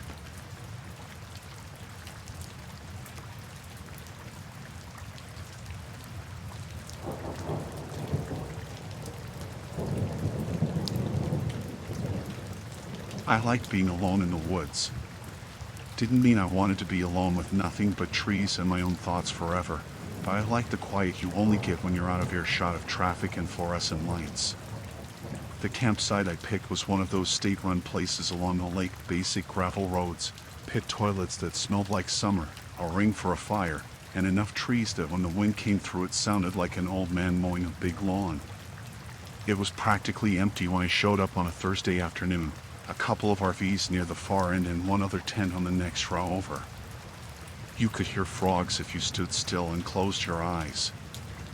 I'd driven a few hours, set the tent up in the usual sloppy way I always do, put down my bag, and walked the loop to see where people had parked and which fire pits looked clean. There's something comforting about being deliberate with that kind of small, boring routine. Pick the spot with the best light in the morning, set the cooking stuff on the leeward side of the picnic table, check where the trailhead starts so you don't wander into poison ivy. By the time I built a little fire, the sun was already leaning toward the trees and everything smelled like wet dirt and smoke. A guy at the pit next to mine said hello when I passed. "You camping solo?" And I said yeah, just a little overnighter. He introduced himself like people do, gave me his name and asked if I needed any water. He seemed fine. Normal. We talked about where to hike, which was the kind of small friendly stuff people say in that kind of place. He had a dog on a leash, and the dog was bored and kept trying to eat pine cones. I remember thinking, the kind of thing you always think, that it's nice other people are around because if something goes wrong someone could notice. I told myself I'd be careful, and I was careful in the way people are careful. Set up my net over the food, hang a light, double the knots on the tent stakes. After dark, the park settled into that soft hush that makes your ears hyperactive. The only sounds were the pop and sigh of the dying logs and the occasional word from a far site where a family was still up. I read for a while, ate something warm from a can, rinsed the pot, and crawled into the tent thinking I would fall asleep fast. I don't sleep well in tents unless I'm exhausted, so I had a headlamp and a book, and I told myself I would read for a little and then try. Sometime after 11 I heard something that made me look up. First I thought an animal had wandered close. A raccoon or a deer can make weird little noises, but this was different. There was a step, gravel crunching, like somebody walking in a circle on purpose. Step, step, pause. Step, step, pause. I kept my eyes on the little zipper light at the tent's entrance. The sounds kept happening, moving around me. Not random animal rustle. Human footsteps on compacted soil and gravel. I unzipped the tent an inch and stuck the light out. Nothing. Just dark. Trees. The far picnic table, two sides overlit by a dim lantern. The steps stopped. I zipped back up and tried to tell myself I'd heard things because the woods play tricks on you. It's easy to let your brain move from "is this normal?" to "I want to go home" when you're alone and tired. They came back. Slow, deliberate. Not fast like someone running, not soft like someone trying to be quiet. Just steady, like someone walking around the perimeter of the campsite in broad circles. I felt stupidly aware of every small noise, the squeak of my sleeping mat, the flutter of a page when the wind moved my book, the tick of my watch. I was trying to map where footsteps would be if I unzipped, and that made me more aware of them. Circling. Pause. A small scrape. Circling the other way. Pause. A step close to the fire ring and then away. I unzipped again, more this time. Somebody had walked a ring of gravel right behind my tent and left little arcs of scuffed dirt where the shoes had turned. The imprint looked like someone had taken slow, measured steps just inside the ring. I shone the light and saw nothing beyond the trees. My hand shook a little. I measured things in my head, how fast someone could walk around and be gone, how long before the other campers would hear something and come out, how long before the noise would stop because whatever strange circuit this was satisfied them. I lay there for an hour and didn't sleep more than a few minutes at a time. I told myself not to make decisions out of fear. That's always what my dad said, never do the thing your fear tells you to do first. But it's hard to think of your dad's advice when something is pacing like a patient animal around your sleeping place. At 2 a.m, the footsteps came right up to the edge of the vestibule, stopped, then went the other direction. The pause felt like a measuring stick across the thin fabric. The person was close enough I could have unzipped, stuck an arm out, and said, "What are you doing?" If I'd done that, maybe they would have run, maybe they would have laughed, maybe they'd have had some nonsense about being lost. Instead, I lay there and listened. The feet circled once more and then slowed down, like the person was waiting for me to show signs of sleep. I didn't. Sometime around 3, I heard the sound of a small rock tap gently against the tent, like someone testing it like you test a window. Then a whisper, muffled, so softly I couldn't make out words. The whisper moved around the tent like the footsteps had, then went away. When I pulled on the zipper to peer through the open slit, there was no one. Only fog, which is stupid to scare you, and the silver edge of a picnic table a few yards past the tent. The hair on the back of my neck felt like little vices. I couldn't tell whether to call Ranger or to make a scene. If it was some drunk kid playing games with tents, calling the Ranger at 3 a.m. would feel dramatic. If it was something worse, not calling might be stupid. I kept my phone out. No signal, of course, because this park has the kind of coverage that will make your phone assume you're on vacation and not bother. I whispered the number into the air because you get stupid ideas when you're tired. Call the Ranger, whistle, make noise. I tried clapping once, a quick 2-hand slap outside the tent, and the footsteps stopped right away. I sat in the dark for a long time and then heard soft breathing, not from my tent but outside. The breath came and went, measured and close, like someone under the trees taking deep pulls of air.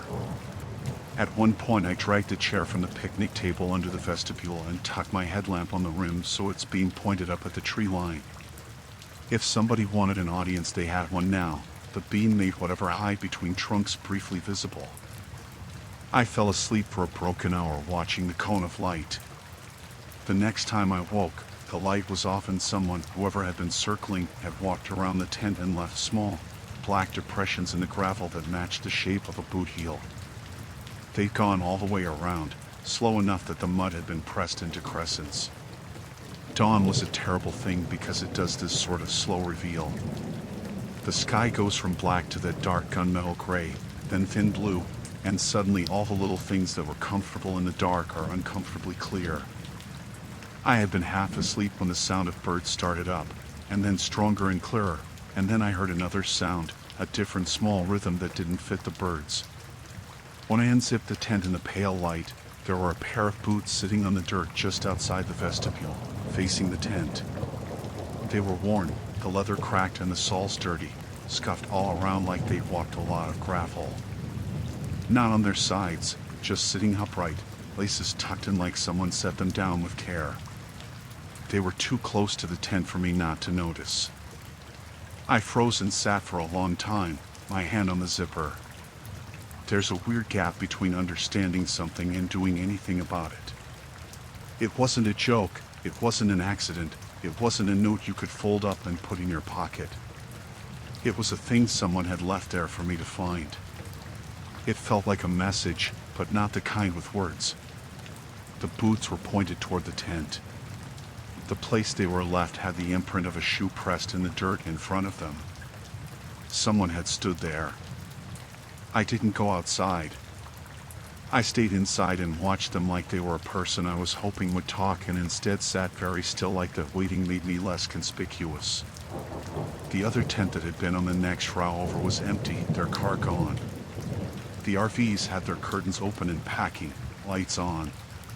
From somewhere down the row came normal morning sounds, a radio, someone cursing softly at a coffee machine, kids complaining about blueberries. The everyday life of people at a campground made everything weirdly normal. That made my stomach twist more than anything. I thought about calling the Ranger again, but no signal.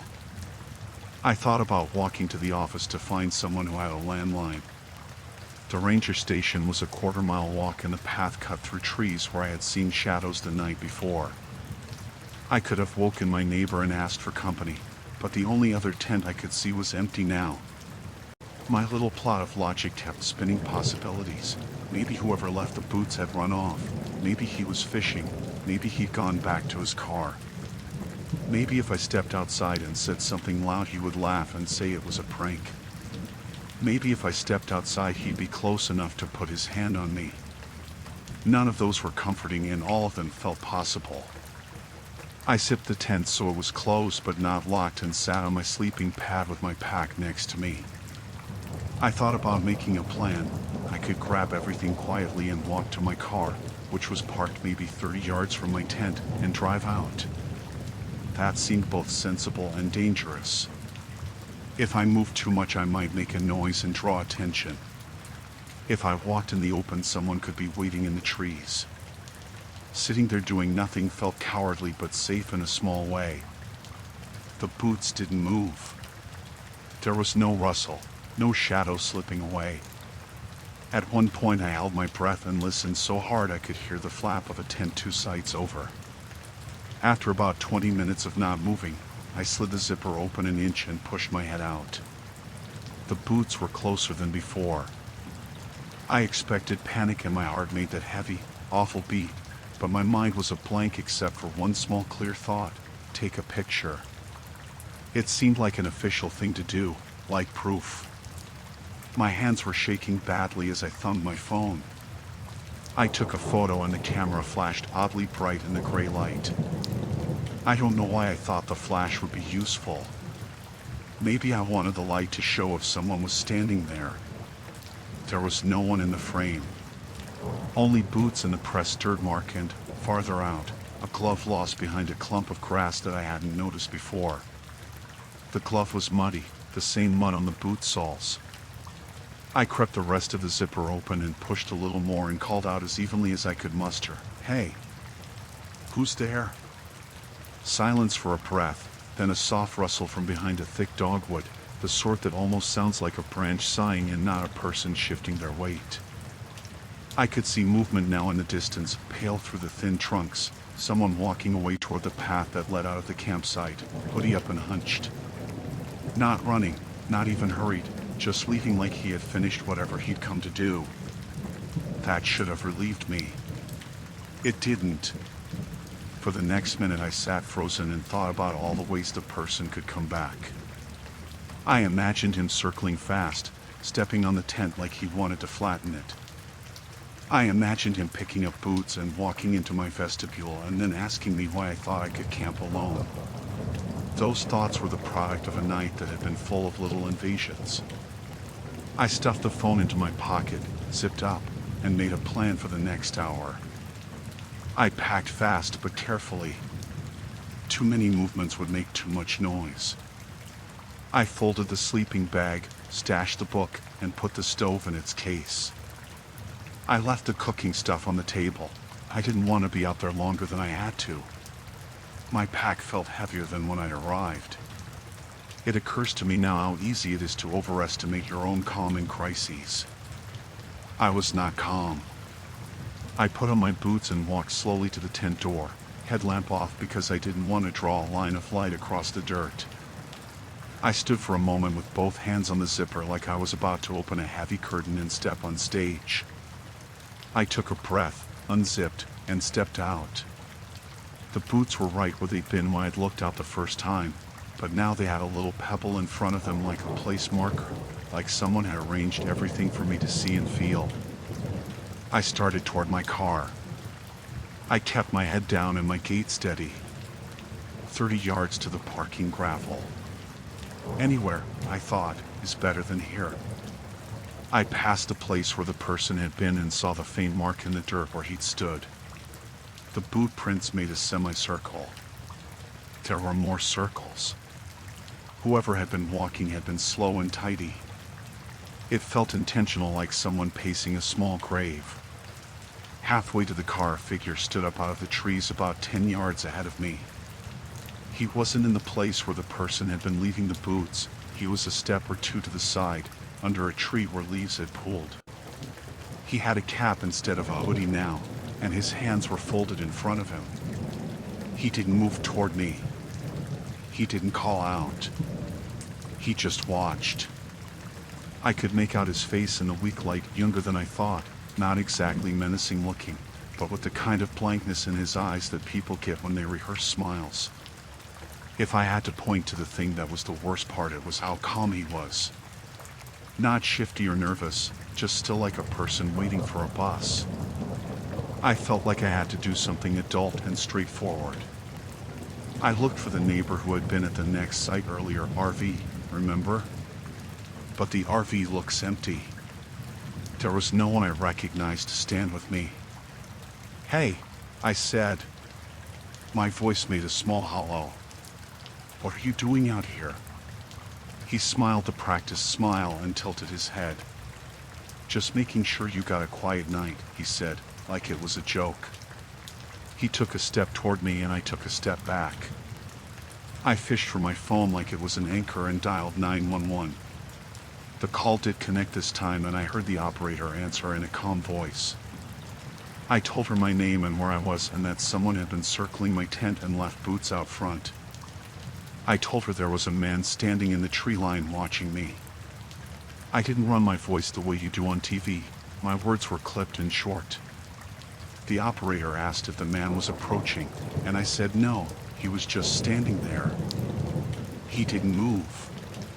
He watched me call, smelled my breath or maybe the smoke from the dying fire that already had a whiff of sullen fumes. When I hung up, the operator said they'd send a ranger and the county sheriff was also being notified. She told me to walk to the ranger station and wait by the office. The ranger station was about a quarter-mile away. I told her I was walking there now. The man still didn't move when I started.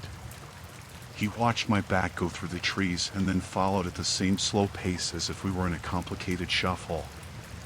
When I caught sight of the ranger booth, there were two people in reflective jackets talking to a pickup. One of them looked over, then waved when I shouted. Relief did this strange little physical thing in me and my shoulders unclenched a notch. I told the ranger everything. The ranger was a middle-aged woman with a braid and the tired lines of someone who does long hours. She nodded and asked calmly for details and for me to wait where they could see me. She called the deputy on the radio and told him to bring a vehicle nearby. The man from the trees was still there on the path, now close enough I could see the denim of his jacket. He didn't hurry. He just stopped and leaned against a tree like he hadn't expected company.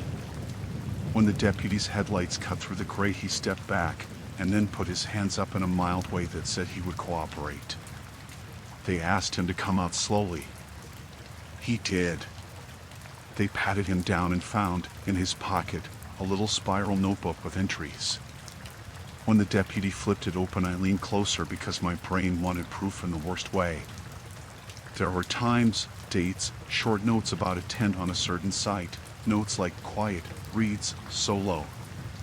There was a sketch of the campsite row with circles where someone had been walking around the tent. My name was on a page with the time of the night and the word watch. The man didn't resist when they took him to the truck. He just smiled at me like a small, satisfied person. They drove him to the sheriff's office and recorded a statement. The ranger told me later he had a small record of trespass and complaints for creeping around campsites and other parks.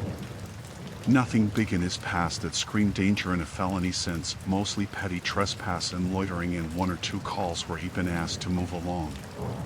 The deputy said that pattern matters. It shows intent, they said. A notebook with times and maps shows somebody who either wanted to be tidy about his obsession or thought it was a hobby. Either way, it wasn't a guy who was lost. They put a trespass warning on him and told him he was barred from the park. I filed a report. The ranger suggested I consider turning in the boot prints photos and the picture of the notebook as evidence. No arrest that day beyond the detention for questioning, but they kept him for a while and entered his name into the system so if he came back they'd have a record. The deputy told me to change where I camped next time and to not be alone if I could help it.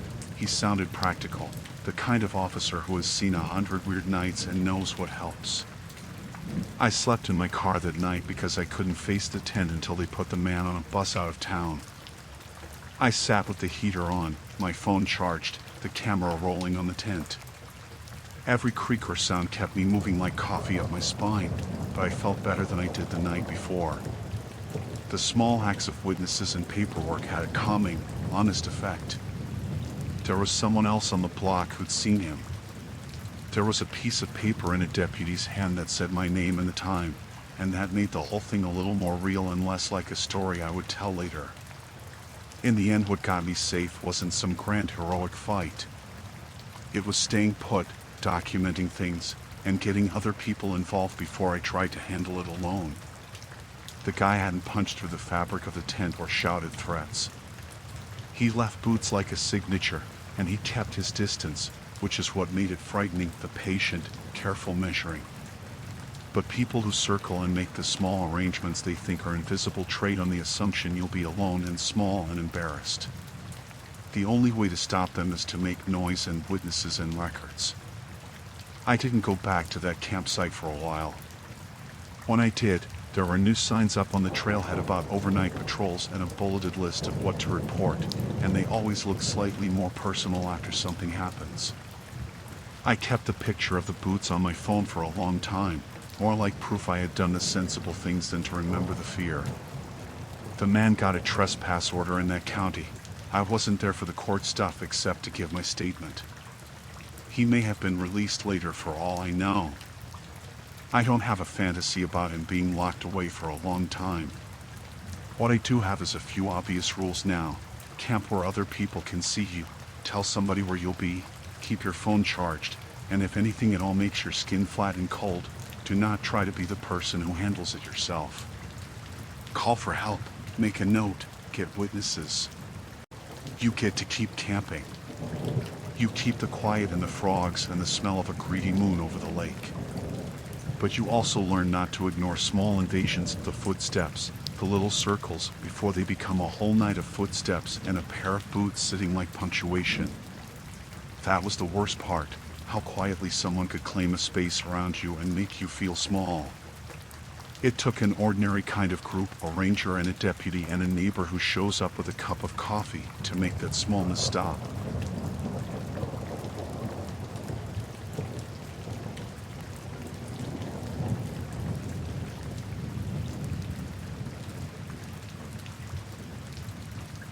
I was living out of my van at the time. Not like a road trip van life thing, just trying to save money. Rent was killing me and the van was paid off, so I figured I could rough it for a while. Most nights I parked at Walmarts, truck stops, places where nobody cared. I tried to blend in, keep curtains up, don't stay more than a night. But sometimes I got tired of parking lots and noise, and I'd go looking for someplace quiet. That's how I ended up in this industrial area one Saturday night. It was a stretch of warehouses, shipping yards, fenced-off lots. During the day it was probably busy with trucks, but by 10 at night it was dead. I figured that was perfect. Nobody to bother me. The lot I picked was wide open, gravel with weeds pushing through cracks. A few busted streetlights flickered, but otherwise it was dark. I parked along the far side, nose toward the fence. From the road you probably couldn't even tell a van was back there. Inside, I shut the curtains, set up my little fan, scrolled my phone until the battery died, then laid down. It was so quiet it actually felt strange. No voices, no TVs bleeding through walls, no traffic except way off in the distance. Just the hum of a streetlight and the occasional ping when the fan cooled in the night air. I was right on the edge of sleep when I heard it. 3 light taps on the driver's window. Not a cop knock. Not someone pounding. It was like a polite little hello with a fingernail. My eyes shot open, but I didn't move. My first thought was maybe security, but security would have banged hard and told me to leave. This was different. Then a voice. Low. Just outside the glass. Hey, you awake in there? The voice wasn't threatening. If anything, it was casual. Like a friend. But the casualness is what made my chest tighten. Whoever it was, they were too close. Too comfortable. I didn't answer. My body was frozen. The voice didn't come again right away. Instead, after maybe 20 seconds, there was another tap. Harder this time. Not knuckles. The side of a fist. Then footsteps. Crunching on gravel, moving slow along the driver's side. Around the back. Stopping by the rear doors. I held my breath. The steps started again, coming up the passenger side. They stopped right next to the sliding door. Then I heard it, just the faintest sound of a hand pressing against the metal. The panel made this soft pop, like it flexed under weight. Then, fingernails dragging. Long and deliberate. I wanted to grab my keys and peel out, but the thought of starting the engine with them standing right there, no way. I just froze. The steps circled back toward the front. Then, nothing. Silence so heavy I could hear my pulse in my ears. I waited. 5 minutes. 10. I started thinking maybe they left. Then, faintly, a whistle. One long, low note off in the distance. I stayed up the rest of the night, eyes locked on the dim outline of my curtains.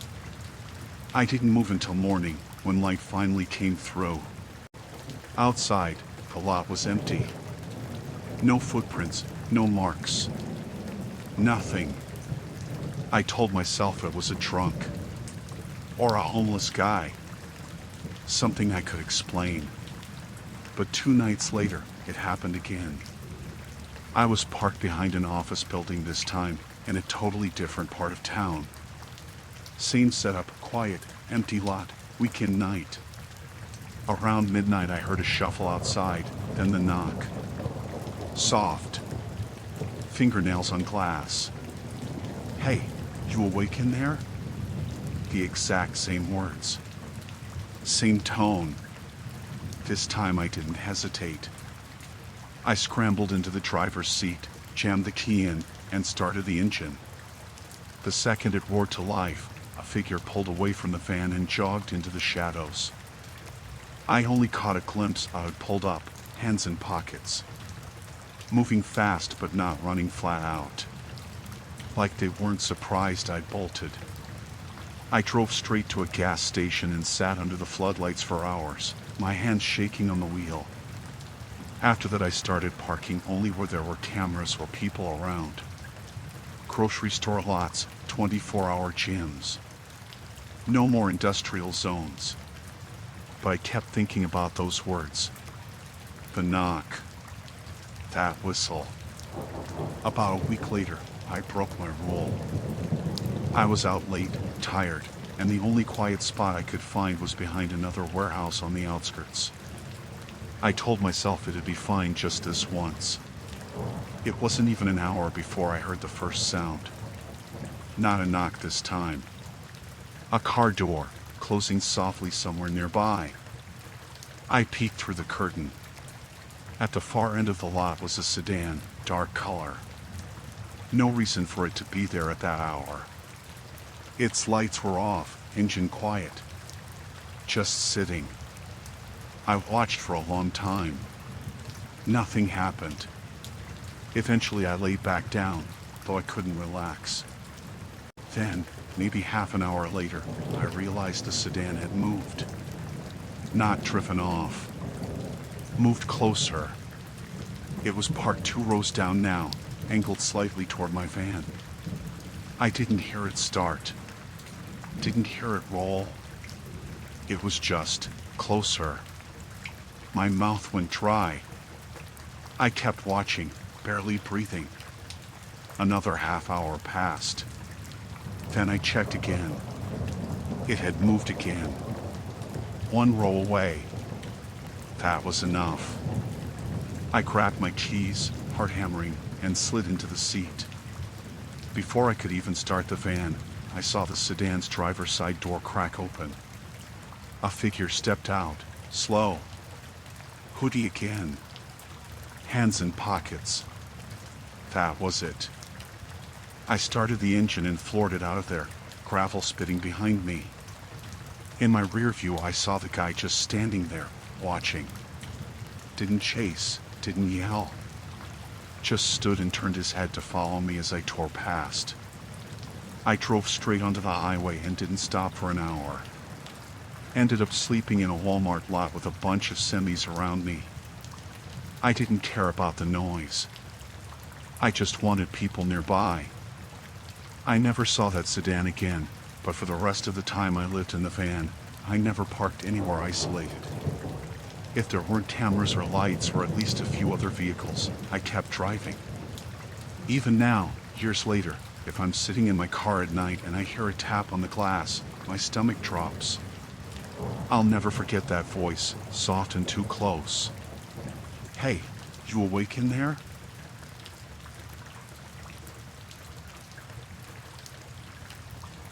I was walking home from the grocery store when I first noticed him. It was a Tuesday evening, late enough that the sky was dark, but not so late that the streets were empty. I had one bag in each hand, not too heavy, just bread, milk, some canned stuff. At first, I didn't think much of the guy. He was a couple blocks back, wearing a dark hoodie with the hood up, walking at a steady pace. I only really noticed because I glanced behind me at an intersection, and there he was, same side of the street. I turned left onto my street, and when I checked over my shoulder again a minute later, he'd turned too. That was the first time I got that little pinch in my chest. I told myself it was nothing. Plenty of people live around here. It's not weird for someone to take the same street. I adjusted the bag digging into my palm and kept walking. A block later I glanced back again. Still there. Same distance, maybe a little closer. Not rushing, not lagging, just steady. I slowed a bit, pretending to take my phone out of my pocket. He slowed too. Not by much, but enough. My skin went hot all over. I picked up the pace. By the time I hit the next corner, I decided to test it. Instead of going straight like I normally would, I cut down a side street I never take. It's narrower, lined with houses that all have big hedges or fences in front. Not much foot traffic. Halfway down, I looked back. He was there. That's when my mouth went dry. I sped up again, grocery bags bumping against my legs. I kept trying to rationalize it. Maybe he lives around here. Maybe he's heading the same way. People walk with hoods up all the time. At the next corner I turned again, sharper this time, almost sudden. I kept walking fast, almost power walking, my arms stiff at my sides. Then I heard footsteps behind me. The soft scrape of rubber soles on pavement. When I looked, he was still there. A block back, hood up, hands in his pockets. He wasn't pretending to check his phone, wasn't pretending to do anything. Just walking. Same pace as me. By now my heart was hammering. I thought about going into one of the corner stores, but I was 2 blocks from home. My dumb brain told me just to get there, shut the door behind me, and it would be fine. I made another turn, this time onto my own street. I tried not to look back, but I couldn't help it. He was still there. Always the same distance. Always a few blocks behind. The houses on my street are older, close together, but at that hour most of them were dark. A couple porch lights were on, but no one outside. It felt like the whole street was holding its breath. I kept my eyes forward, focusing on my house at the end of the block. My hands were slick with sweat around the bag handles.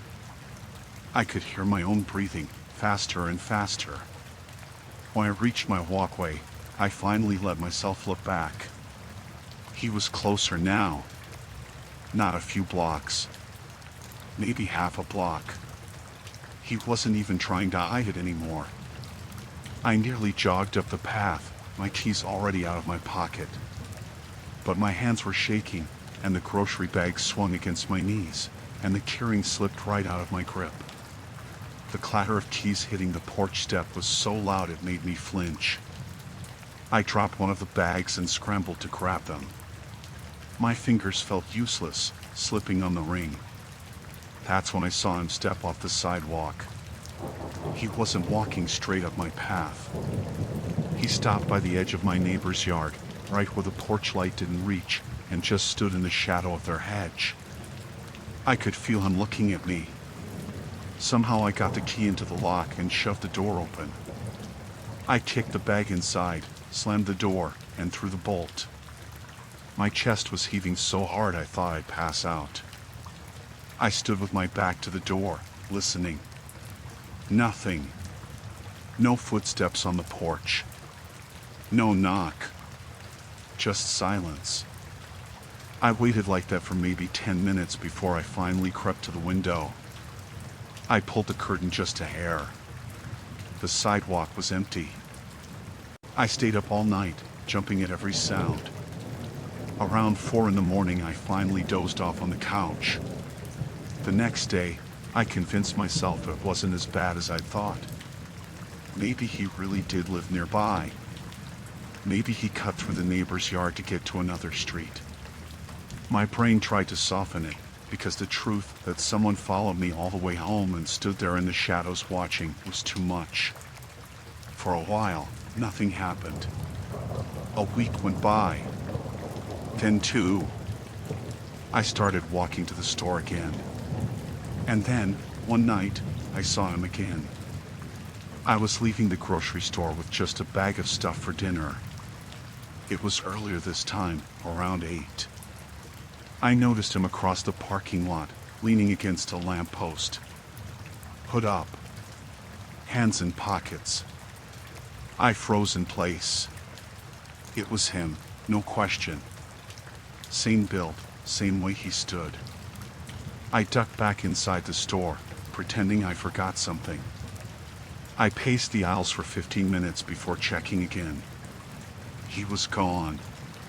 That night I ordered takeout instead of cooking. A few days later, I caught him on the bus. I don't even think he knew I saw him at first. I was sitting near the back, and when I glanced up, there he was 2 rows ahead, hood pulled low, staring out the window. My stomach dropped so fast I thought I'd be sick. I got off at the next stop even though it wasn't mine, walked straight into a crowded cafe, and stayed there an hour before heading home. It didn't stop. Sometimes it was subtle, just a glimpse of him across the street, standing by a building. Other times it was obvious. Like once when I left work late and he was on the opposite sidewalk, matching my pace for 3 blocks before disappearing down an alley. The worst was the night I heard footsteps outside my bedroom window. My house is small, 1 story, with bushes along the side. I was lying in bed when I heard it, leaves rustling, then slow crunching on the gravel path. I sat up, heart pounding, staring at the window. I couldn't see anything through the blinds, but the steps stopped right outside. I didn't move, didn't breathe. Just sat frozen, every muscle screaming to run but nowhere to go. After maybe a minute, there was this soft scrape, like a fingertip dragging along the glass. Then silence. I didn't sleep at all that night. The next morning I found shoe prints in the dirt under the window. Fresh. That was it for me. I stopped walking anywhere. I drove even short distances. I double-checked every lock, closed every curtain, slept with the lights on. And still, every so often, I'd catch him. Just far enough away that I couldn't confront him. Close enough that I knew he wanted me to see. The last time was outside my house again. I came home late, parked in the driveway, groceries in the passenger seat. When I got out, I caught movement by the hedge across the street. He was standing there, half in the dark, hood up. I didn't even bother with the groceries. I ran to the door, got inside, and locked everything.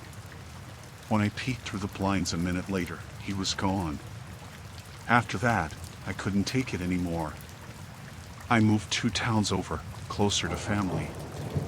Different job, different routines. It's been years now. I never saw him again.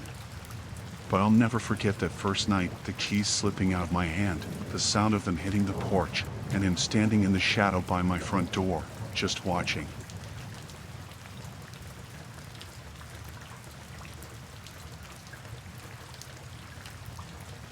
I was working late one night, later than I usually stayed. It wasn't anything special, just catching up on paperwork that piled up during the week. My office was on the 4th floor of this old building downtown. Most of the other companies in the building closed at 5. By 7, the place was usually dead quiet except for the hum of the vending machines by the elevator. That night I think I was the only one left. Our floor had this open plan area with cubicles, and then a few private offices down one side, including mine. I had my door open, lights on, headphones in with quiet music while I typed. After a while, I took the headphones out because I thought I heard something. It sounded like footsteps. Slow ones, coming down the carpeted hallway toward the offices. I paused, hands off the keyboard, listening. Nothing. Just silence. I shrugged it off, figuring it was the janitor. They came in at night sometimes. I went back to typing. A few minutes later, there it was again. This time clearer. The sound of shoes pressing into the carpet, steady pace, getting closer. I swiveled in my chair to look at the hallway. My office door faced that direction. I expected to see someone walk by, but nobody did. The sound stopped right outside my office, and then there was nothing. My skin prickled. I stood up, poked my head into the hall. Empty. Just a long stretch of dim cubicles and the faint red glow of the exit sign at the end. I sat back down, tried to focus again, but I couldn't shake it. One nice thing about our floor was the security cameras. There was a little monitor app we could open on our computers to check the hallway feed. I pulled it up. The camera looked straight down the hall outside the offices. Nothing. Just still, empty space. I laughed at myself a little, feeling stupid. Probably the building settling or pipes banging or something. I tried again to work. Maybe 20 minutes passed. Then, faint but clear footsteps again. This time I didn't wait. I spun in my chair, eyes on the door. The steps came closer, soft thuds in the carpet, and then stopped. Right outside again. I stood up, heart racing, and walked to the door. I opened it fast, hoping to catch whoever it was. Nothing. Hallway still empty. I looked both ways. Nobody. No sound of doors opening, no elevator ding.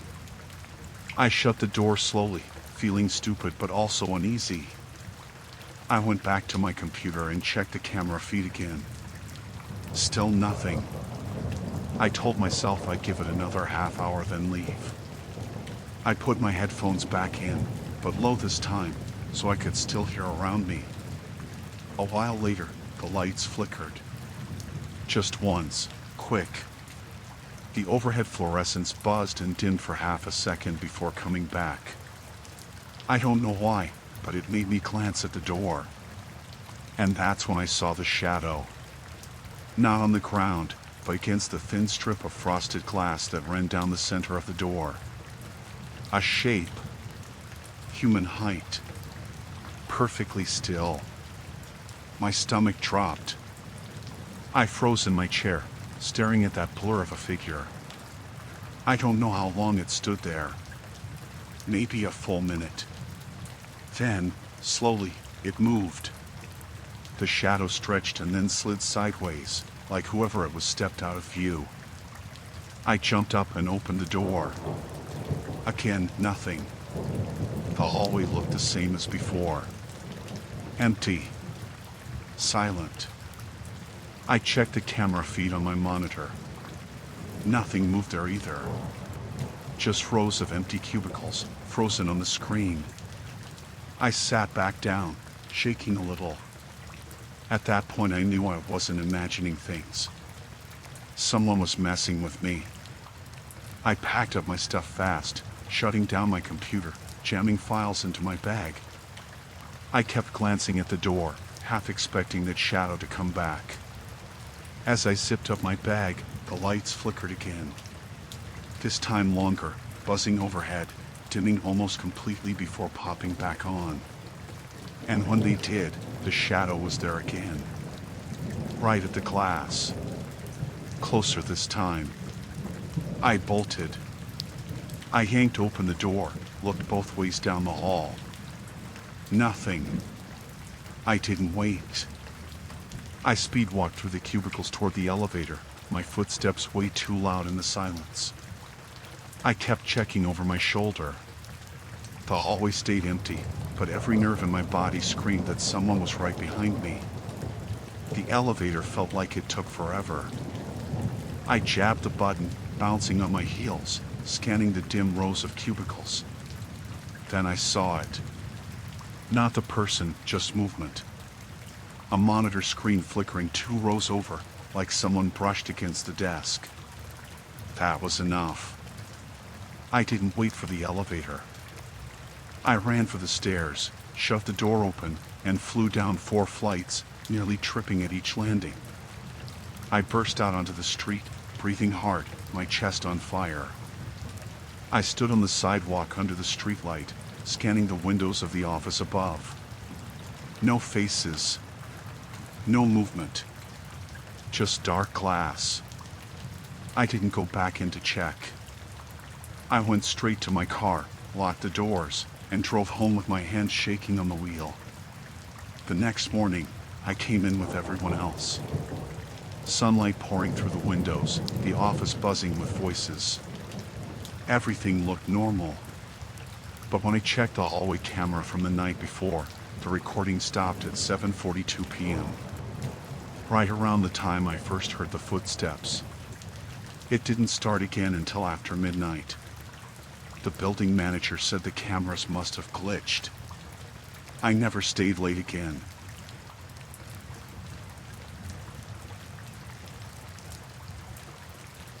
I was driving home late one night, later than usual. I'd stayed at a friend's place to help him move some furniture and ended up hanging around after, talking, ordering food. By the time I finally left, it was past 11. The drive back wasn't far, maybe 40 minutes, mostly highway. That stretch of highway is usually empty at night, just long straight lines through dark fields, a few exits every couple miles, gas stations spread thin. It's quiet in a way that can be nice, but sometimes it feels like you're driving through nowhere. The first 10 minutes were fine. No traffic, just me and the radio. Then I noticed headlights in my mirror. At first they were way back, just 2 faint dots. A car heading the same way. Nothing weird. But as the minutes went on, it gained on me until it was a couple car lengths behind. I figured they'd pass. The highway was open, 2 lanes each way, plenty of room. But the car stayed right there. Then the high beams hit. A sudden blast of white light in my mirror, flooding the inside of my car. I squinted and raised a hand instinctively. It stayed on for a few seconds, then clicked back down to normal. I frowned, rubbed my eyes, and kept going. Probably some idiot messing around, I thought. A minute later, the high beams flashed again. This time they stayed on longer. 10 seconds, maybe more. The light bounced off my mirrors and glass, sharp enough to sting. I tapped my brakes lightly, not enough to stop, just enough to flash my brake lights at them. A little warning. They didn't back off. I sped up. Just 5 over the limit at first. The car sped up too. I tried slowing down. Dropped below the limit, coasting a bit. They slowed too, keeping the same distance. Every move I made, they mirrored. My stomach tightened. I told myself not to overthink. Maybe it was a kid messing around. Maybe a drunk who didn't realize their beams were on. But it felt deliberate. After another minute, the beams blasted me again.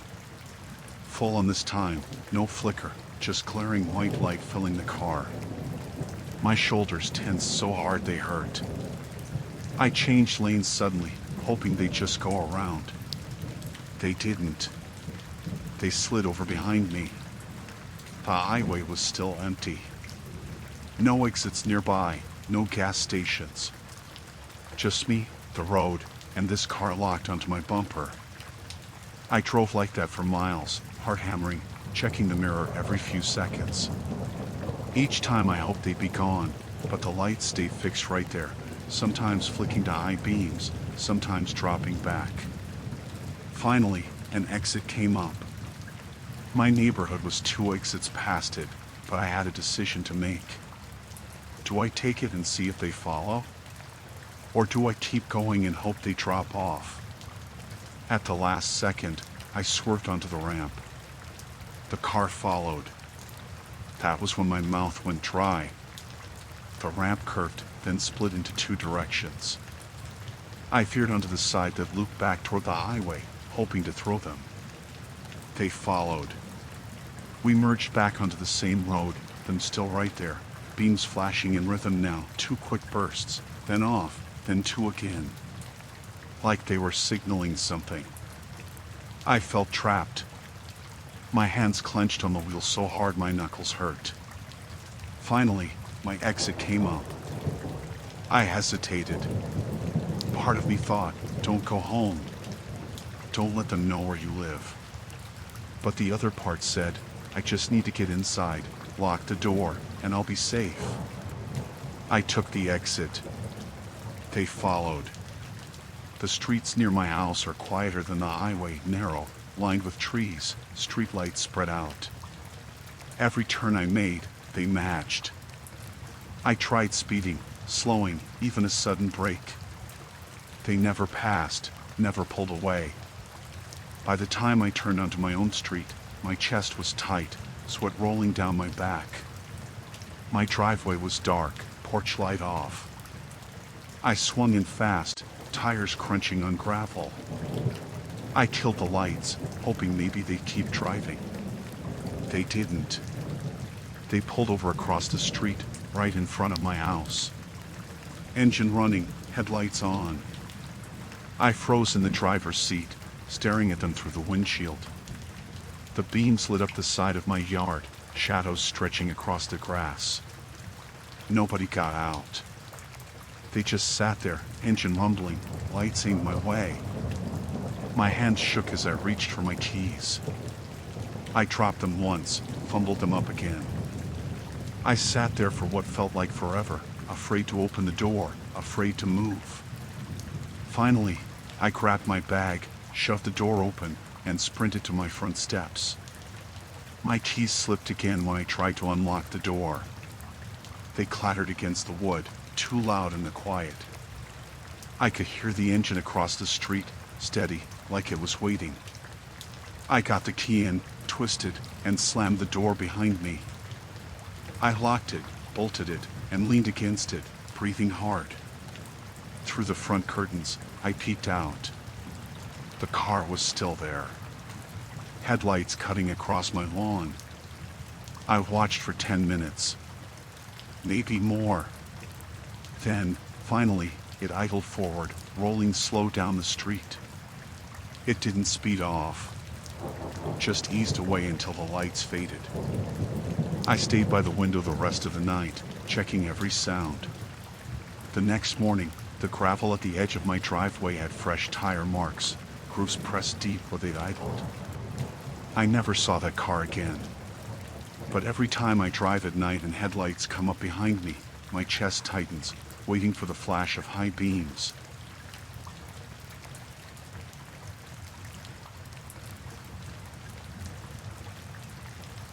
I woke up around 3 in the morning because something felt off. Not a sound exactly, just a weird heavy silence that presses down on you sometimes. I rolled over, reached for my phone on the nightstand, and saw the time glowing back. 3:07. I got up to grab a glass of water. The house was still, quiet enough that every creak of the floorboards under my feet seemed louder than normal. I padded down the short hallway, into the living room, and that's when I noticed the front door. It was cracked open. Not wide, just an inch. Enough to see the faint outline of the streetlight outside spilling through. My chest went tight. I always lock that door. Always. It's a habit drilled into me since I moved in. I live alone. I don't forget stuff like that. I walked over, slow, trying not to make noise, and pushed it shut. The deadbolt was turned back. The chain was dangling free. I locked everything again and stood there staring at the door for way too long, listening, trying to catch any sound. Nothing. Just the hum of my fridge in the kitchen and the occasional car passing on the street. I told myself maybe I really had forgotten. Maybe I'd been tired after work and just spaced. I grabbed my water and was heading back to bed when I noticed the floor. There were faint marks near the entryway. Smudges. I squinted down. Mud. I flicked on the small lamp by the couch and crouched. Sure enough, there were footprints. Dark, wet outlines, heel to toe, heading away from the front door. My throat went dry as I followed them with my eyes. They went straight across the living room, into the hallway, and toward my bedroom. The glass of water shook in my hand. I dropped it on the coffee table and listened hard. The house was silent. Too silent. I moved barefoot, slow, trying to see where the prints ended. They trailed all the way down the hall and stopped right at my bedroom door. The same bedroom I'd just woken up in. My stomach flipped.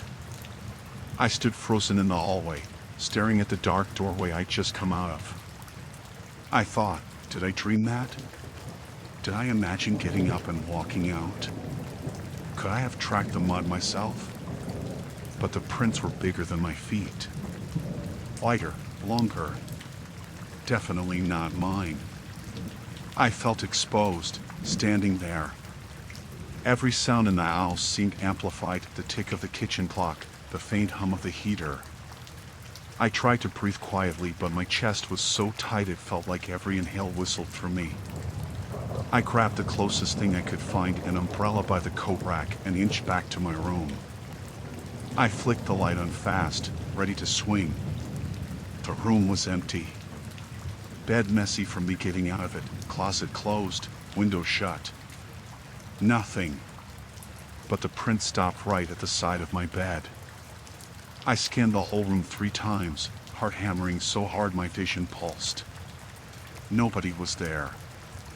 No one under the bed. No one in the closet. I backed out, left the light on, and grabbed my phone. My hands were shaking so bad I almost dropped it twice. I thought about calling the police, but what would I even say? Someone was here, maybe, but I don't see them now. I decided to check the rest of the house first, even though every part of me didn't want to. The bathroom was empty. Kitchen too. I opened the laundry closet, checked behind the couch, even looked out the back door. Locked. Secure. Finally, I went back to the front door. Locked again, just like I'd left it a minute ago. I stood there for 10 minutes, trying to make sense of it. The prints were still there though, drying now. Leading from the door to my bed and nowhere else. I barely slept the rest of the night. I left all the lights on, umbrella clutched in my lap while I sat in the living room chair, watching the front door until the sun came up. The next morning, it felt almost surreal. Like maybe I'd made a big deal over nothing. but the footprints were still faintly there, dried mud smudges across the wood. I cleaned them up, trying not to think too much. That day at work I was on edge, snapping my head every time someone walked by. My coworkers asked if I was okay. I lied and said I hadn't slept. When I got home that evening, I checked every lock twice, 3 times. I even slid a chair under the doorknob like I'd seen in movies. I told myself it was over. But around midnight, I woke up again. This time it was a sound. The squeak of the floorboards in the hallway. I froze under the blanket, ears straining. It was faint, slow, 1 step at a time, but unmistakable. My hallway has this one board that creaks no matter what, and that's what I heard. I reached for my phone on the nightstand and knocked it to the floor. The sound stopped. Dead silence again. I held my breath, staring at the crack under the door, waiting to see a shadow move across. Nothing. Finally, after what felt like an hour but was probably only a few minutes, I got up, grabbed the umbrella again, and yanked the door open. The hallway was empty. Lights off. Nothing there. But the chair I'd wedged under the front doorknob was moved. It wasn't far, just a little askew, not pressed tight under the knob like I'd left it. I locked every window, checked every closet again, then sat in the corner of my room with the lights until morning. For the next few days, little things kept happening. I'd come home from work and find a kitchen cabinet open when I knew I hadn't used it. One night, the bathroom mirror had a handprint on it, faint and smeared, higher than mine would have been. Once, I woke up to the faint sound of breathing. Not mine. Not close, more like in the living room. By the time I got up the courage to check, the house was silent again. I kept telling myself I was losing it. Stress, exhaustion, imagination. But deep down, I knew someone had been in my house. The third night, it came to a head.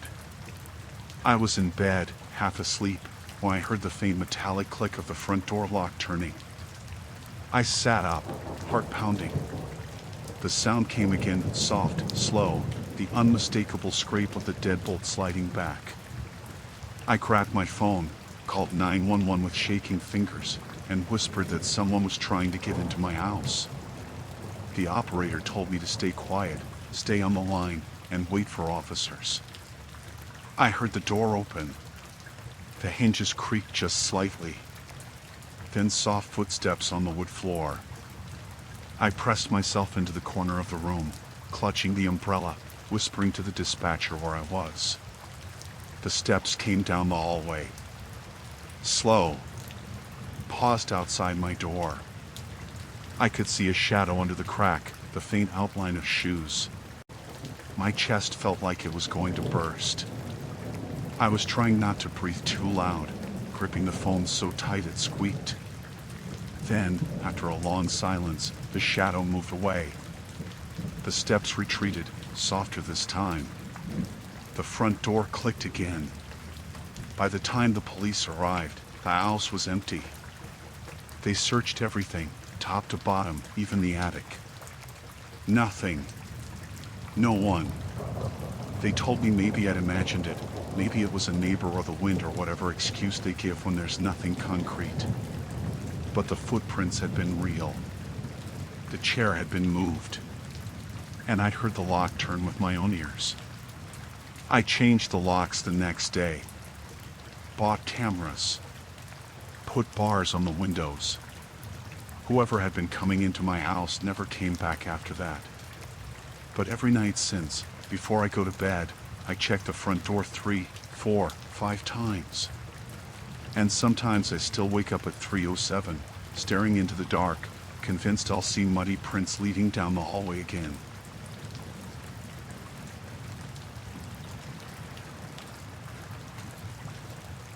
I stopped for gas on my way home from work.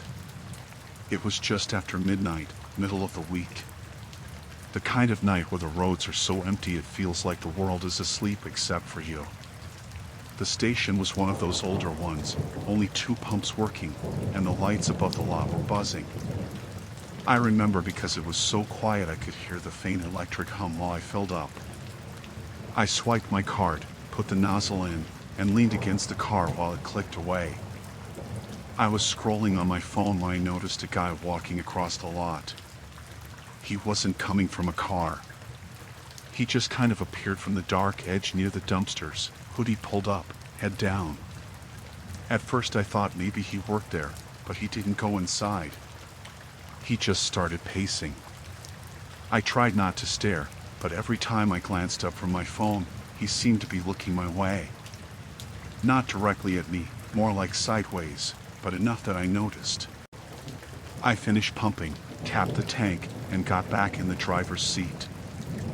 I figured that was it. I'd leave, he'd go wherever he was going. But as I sat there setting my GPS, I saw him in the side mirror. He had walked around behind my car. Not close, maybe 10 feet back, but he stopped and just stood there, facing the rear bumper. I waited, pretending to still be messing with my phone, hoping he'd move along. Instead, he walked slowly around the passenger side. I watched him pass by the window. He wasn't looking at the store or the pumps. He was craning his neck toward me, like he wanted to see inside the car. That was the first time my stomach tightened. He circled the front, then disappeared on the driver's side. I couldn't see him anymore. I locked the doors. A moment later, there he was again in the passenger mirror, leaning a little, trying to get a better look through the glass. He wasn't touching the car, just circling, slow, deliberate. The lot was otherwise empty. No other customers, no cars parked nearby. Inside the store, the clerk was stocking a shelf and didn't glance out once. I told myself maybe the guy was waiting for a ride, or maybe he was just spaced out, walking around. But it didn't feel like that. It felt like he was studying me, like a bug under glass. I started the engine. The sound made him stop mid-step. He turned his head toward me. His face was mostly shadowed by the hood, but I could see the line of his mouth tight, not smiling. I put the car in gear and pulled forward slowly. He stepped back, giving me room, so I thought maybe that was it. But when I aimed for the exit, he moved. He walked right into the path of my headlights, stopped dead center, and stood there. I tapped the horn, short and quick. He didn't flinch, just stared at me. I swerved around him, tires bumping the curb as I shot onto the road. My heart was pounding so hard my hands shook on the wheel. I watched the mirror as the gas station shrank behind me. He didn't chase, didn't wave. He just turned his head slowly, following the car with his gaze until he was out of sight. I told myself once I hit the main road that it was over. Creepy guy at a gas station, nothing more. But 5 minutes later, headlights showed up in my rear view. At first, I didn't think anything of it. Cars use the same road. But when I changed lanes, they changed too. When I slowed at a light, they hung back instead of pulling alongside. It was an old sedan, beat up, one headlight dimmer than the other. Same one I had seen parked near the dumpsters earlier, now that I thought about it. My chest went tight again. I told myself I was just paranoid, shaken from the gas station. I made a random turn I didn't need to take, into a side street lined with dark houses. The car followed. I looped around 2 blocks, pretending like I lived there. Still behind me. By then my hands were slick on the wheel. I kept glancing at my phone on the passenger seat, debating calling 911, but part of me was scared I'd sound stupid if I was wrong. I took another turn, then another, doubling back toward the main road. The sedan stayed a few car lengths behind, never too close, never too far. Just there. I finally pulled onto the highway. My exit was 10 minutes down. I told myself once I merged into faster traffic I'd lose him. But even at 70 miles an hour, he stayed right with me. Every lane change, every shift in speed, he matched. I could feel his headlights crawling across my mirrors, always there, burning into the back of my skull. I decided not to go straight home. No way was I letting him follow me to my driveway. I figured I'd head toward the next town over, where there was a police station. That was when he started flashing his brights. Quick bursts at first, then longer. High beams flooding my car, blinding me in the mirror. I gripped the wheel so hard my wrists hurt. My first thought was maybe he was trying to signal something, like there was something wrong with my car. But I knew better. The way he was doing it felt deliberate. Like pressure. I changed lanes again, sped up. He stayed right there, lights pulsing at random intervals. I passed 3 exits, 4. Still with me. Finally, I couldn't take it. I swerved onto an exit ramp without signaling. Tires squealed a little, but I managed to keep control. The sedan followed. My throat went dry. I took another turn off the ramp, into a darker stretch of road that ran past an industrial park. No other cars in sight. Just me, him, and the empty road. The brights flashed again, longer this time, like a spotlight. I floored it. My engine roared, but his kept up. That's when I realized he didn't want to pass me. He didn't want to go anywhere else. He just wanted me to know he was there. By the time I finally turned onto my street, I was shaking.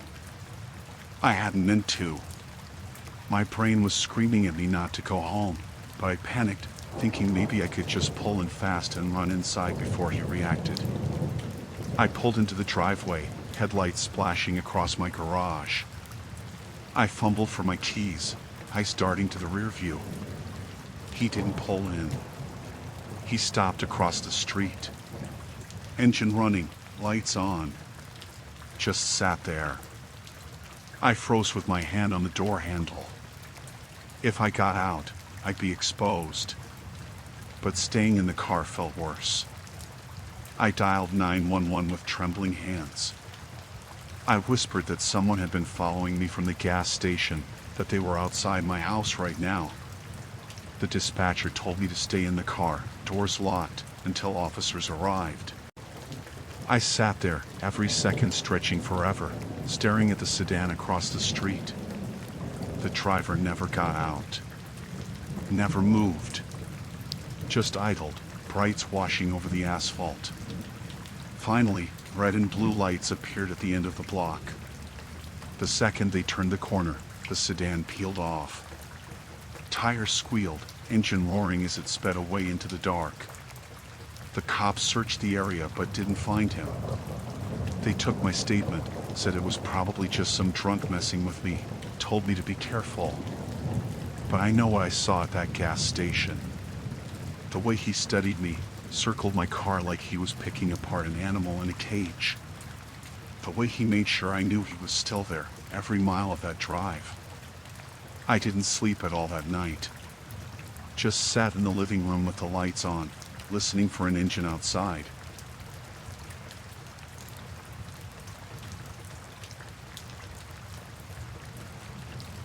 I lived alone back then, in a small one-bedroom apartment on the 5th floor of a brick building.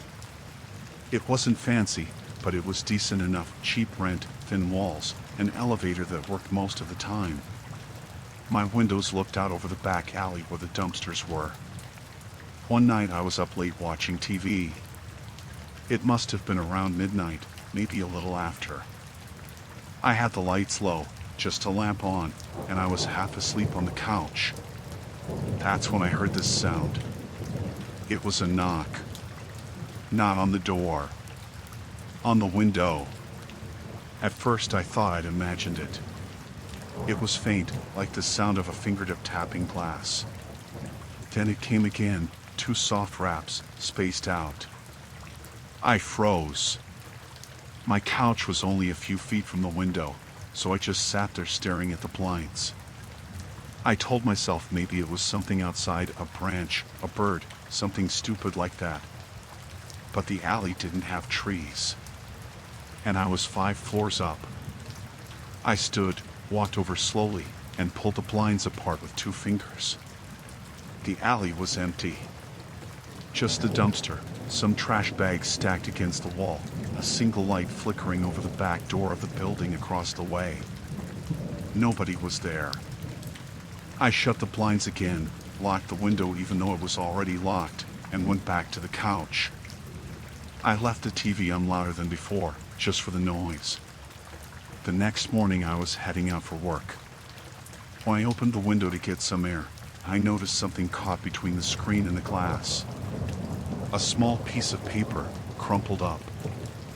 I pulled it out. It was a note, scribbled in thick black marker, only 4 words. I saw you last night. I just stared at it, my stomach turning. It wasn't old either. The paper was crisp, the ink fresh enough it had smudged a little.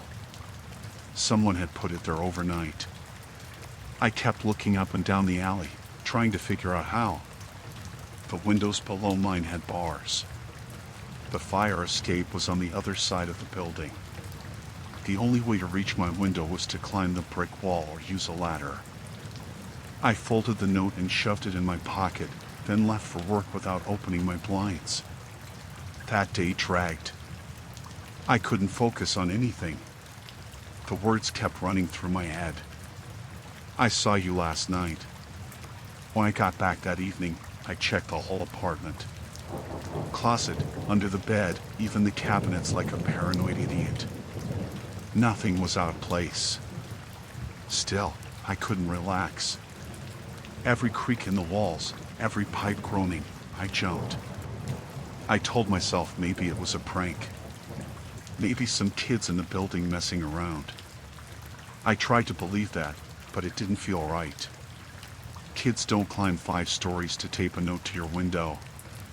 That night, I didn't hear anything, but I couldn't sleep. I kept the lamp on and lay in bed staring at the ceiling until the sun came up.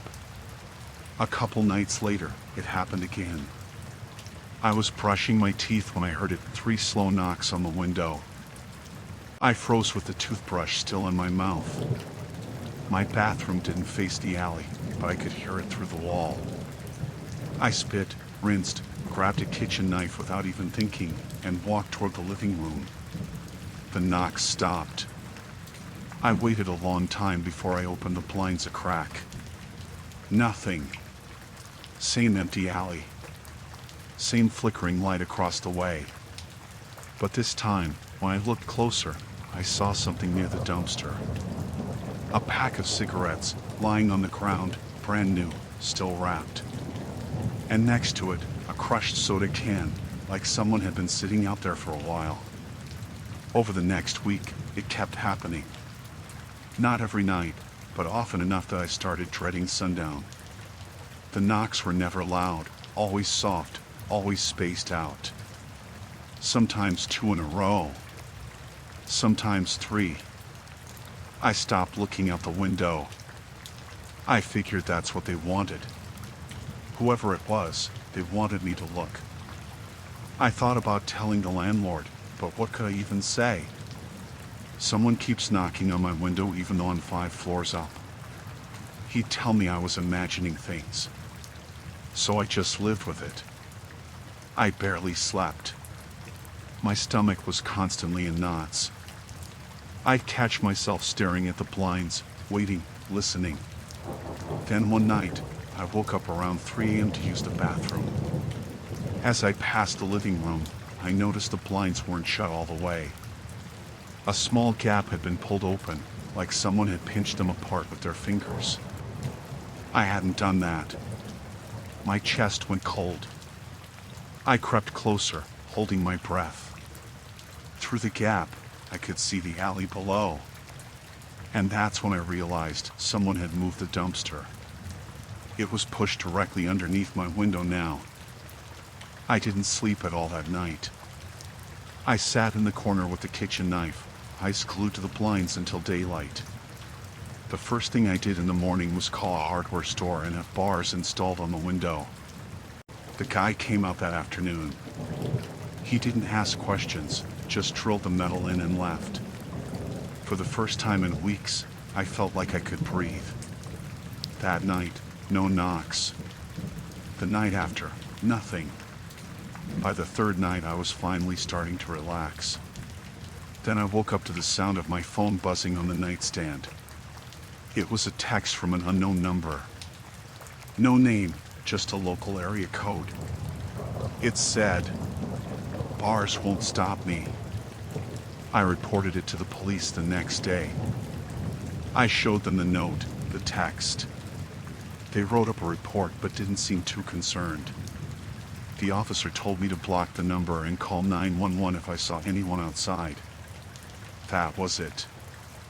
I blocked the number. But the knocks came back. Slower now, more deliberate. A single tap at a time, sometimes spaced out by minutes. Like they wanted to make sure I was listening. And every morning, when I left for work, the dumpster would be a little closer to the wall. Like someone was inching it forward every night, trying not to be obvious. The breaking point came on a Sunday night.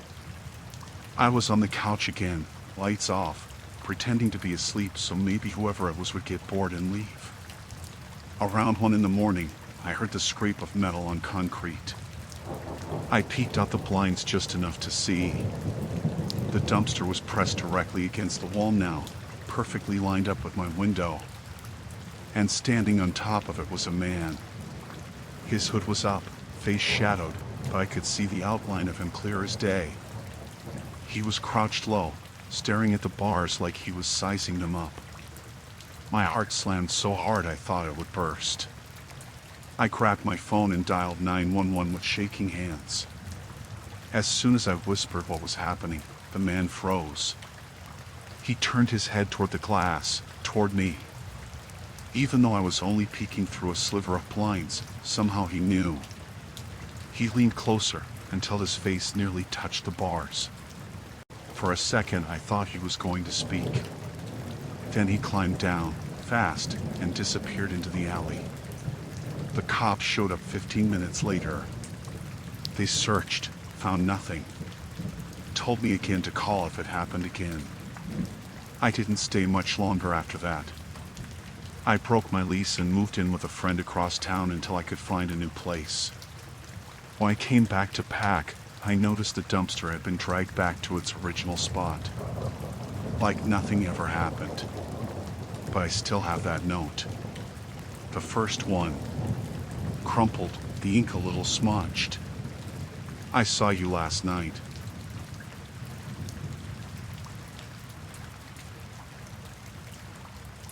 I used to jog most evenings after work.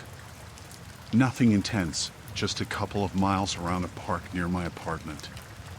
It wasn't a big park, just a loop trail with trees, a small pond, and some benches scattered around. By the time I usually went, it was late enough that the sun was going down but not fully dark. One evening in early fall, I was jogging like normal. There weren't many people around, just one or two others in the distance, and the occasional dog walker. I had headphones in, but low, because I never liked drowning out everything when I was out alone. After maybe 10 minutes, I noticed a guy across the trail. The park loop had two main paths that ran parallel for a while, divided by a stretch of trees and open grass. He was on the other path, about 50 feet away, jogging too. At first I didn't think much of it. People jog at the same time all the time. But after a few minutes I realized he was going exactly my pace. Every time I slowed down a little, he did too. When I picked up, he did. We stayed perfectly side by side, just on opposite trails. I tried to tell myself it was a coincidence, but it was weird. It wasn't like he was jogging naturally, he kept glancing over at me. Not constantly, but every so often. I decided to test it. At the next split in the trail, I turned left onto the loop that cut around the pond. I didn't look right away, but after a few seconds I glanced over through the trees. He had turned at the same time and was jogging along the other side of the pond. Still parallel. I felt my stomach tighten. I slowed almost to a walk and pretended to tie my shoe. He slowed down too, bending over like he was stretching his calf. That's when it clicked, he was definitely watching me. I felt stupid standing there, so I got up and started jogging again, this time heading toward the exit of the park. My heart was beating faster than it should have been for how slow I was moving. When I looked again, he was still there. Still keeping pace. I tried to ignore it, just focusing on the exit up ahead where the streetlights started. The park emptied right onto a semi-busy street. Nothing like downtown, but cars passed every couple of minutes, and there was a gas station across the road. The closer I got, the more nervous I felt. The whole way, he stayed in step with me. When I hit the sidewalk, I pulled off my headphones and went straight for the gas station. I figured he'd keep going if he was just another jogger. But when I glanced over my shoulder, he wasn't there. He hadn't passed me, hadn't gone the other way.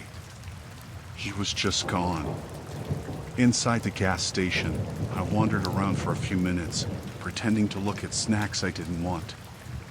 I just didn't want to walk back out and risk running into him. After about 10 minutes, I convinced myself maybe it really had been nothing. Maybe he'd taken another exit or cut through the trees. I left and jogged the rest of the way home, which was about a mile. The whole way I kept looking behind me, but the sidewalks were empty. When I got home, I double-checked the lock on my apartment door, like I always did, and then got in the shower. By the time I got out, I had almost convinced myself I was being paranoid. That night, sometime after midnight, I woke up to a sound. It was faint, but sharp enough to cut through the quiet of my apartment. I lay still, listening. It came again. The sound of my front door rattling. Not knocking. Not banging. Like someone was trying the handle, testing it. I didn't move. I just stared at my bedroom door, barely breathing. The sound lasted maybe 5 seconds, then stopped. I waited, ears straining, but there was nothing else. Finally, I got up, as quiet as I could, and pressed my ear to the wall by the front door. Nothing. No footsteps in the hall, no voices. Just silence. I didn't open it. I just slid the chain lock on, even though the deadbolt was already locked, and went back to bed with my phone in my hand.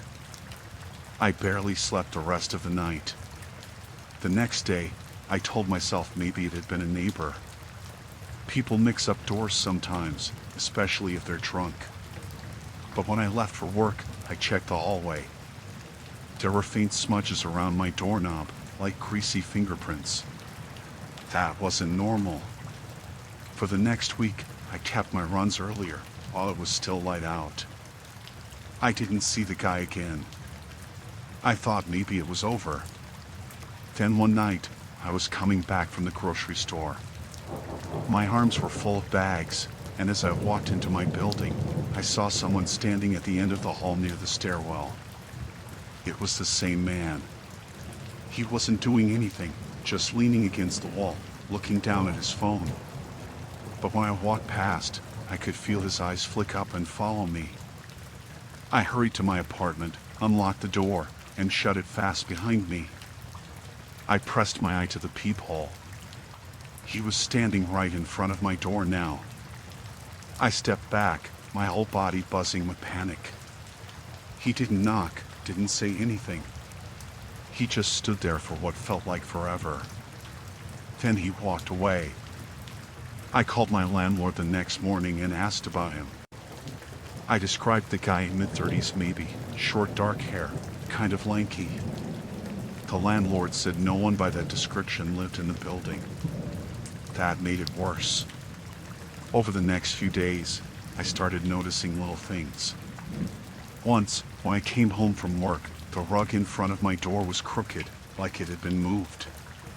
Another time, I found a folded gum wrapper shoved in the door frame. Small things, but enough to make me sure someone had been there. I bought a chain lock for the door, a bar for the window, even a cheap camera I set up to point at the entry. That night, I sat watching TV with the volume low, waiting. Around 11, the door rattled again. Just once, quick, like someone checking. I looked at the camera feed on my phone. There he was, standing in the hall, head tilted toward the door, like he was listening. He stayed there for a long time, maybe 10 minutes. Then he walked out of frame. The next day, I showed the footage to the police. They said they'd increased patrols near the building but couldn't do much else without a name or proof he was trying to break in. It felt useless. That night, I slept with a knife on my nightstand. The worst moment came a few nights later. I woke up around 2 a.m. to the sound of movement. Not outside. Inside. My heart dropped. I sat up slowly, listening hard. The sound was soft, like fabric brushing against the wall. I grabbed a knife and crept to my bedroom door, which I'd started keeping shut at night. I opened it a crack. The apartment was dark and still. Then I heard it again, coming from the kitchen. I stepped back, trying not to make the floor creak. My phone was still in my room, on the nightstand. I had to go back for it. When I picked it up, my hand was shaking so hard I almost dropped it. I dialed 911 and whispered that someone was in my apartment. The dispatcher told me to stay quiet and stay put. Officers were on the way. I crouched in the corner with the knife, phone pressed to my ear, every muscle in my body tense. I never heard the sound again. When the cops arrived, they searched the whole place. No one was inside. But the window in the kitchen, the bar I'd put on it, was on the floor. The latch was unlocked. That was it for me. I packed a bag that night and went to stay with a friend. A week later, I broke my lease. I never saw him again after that.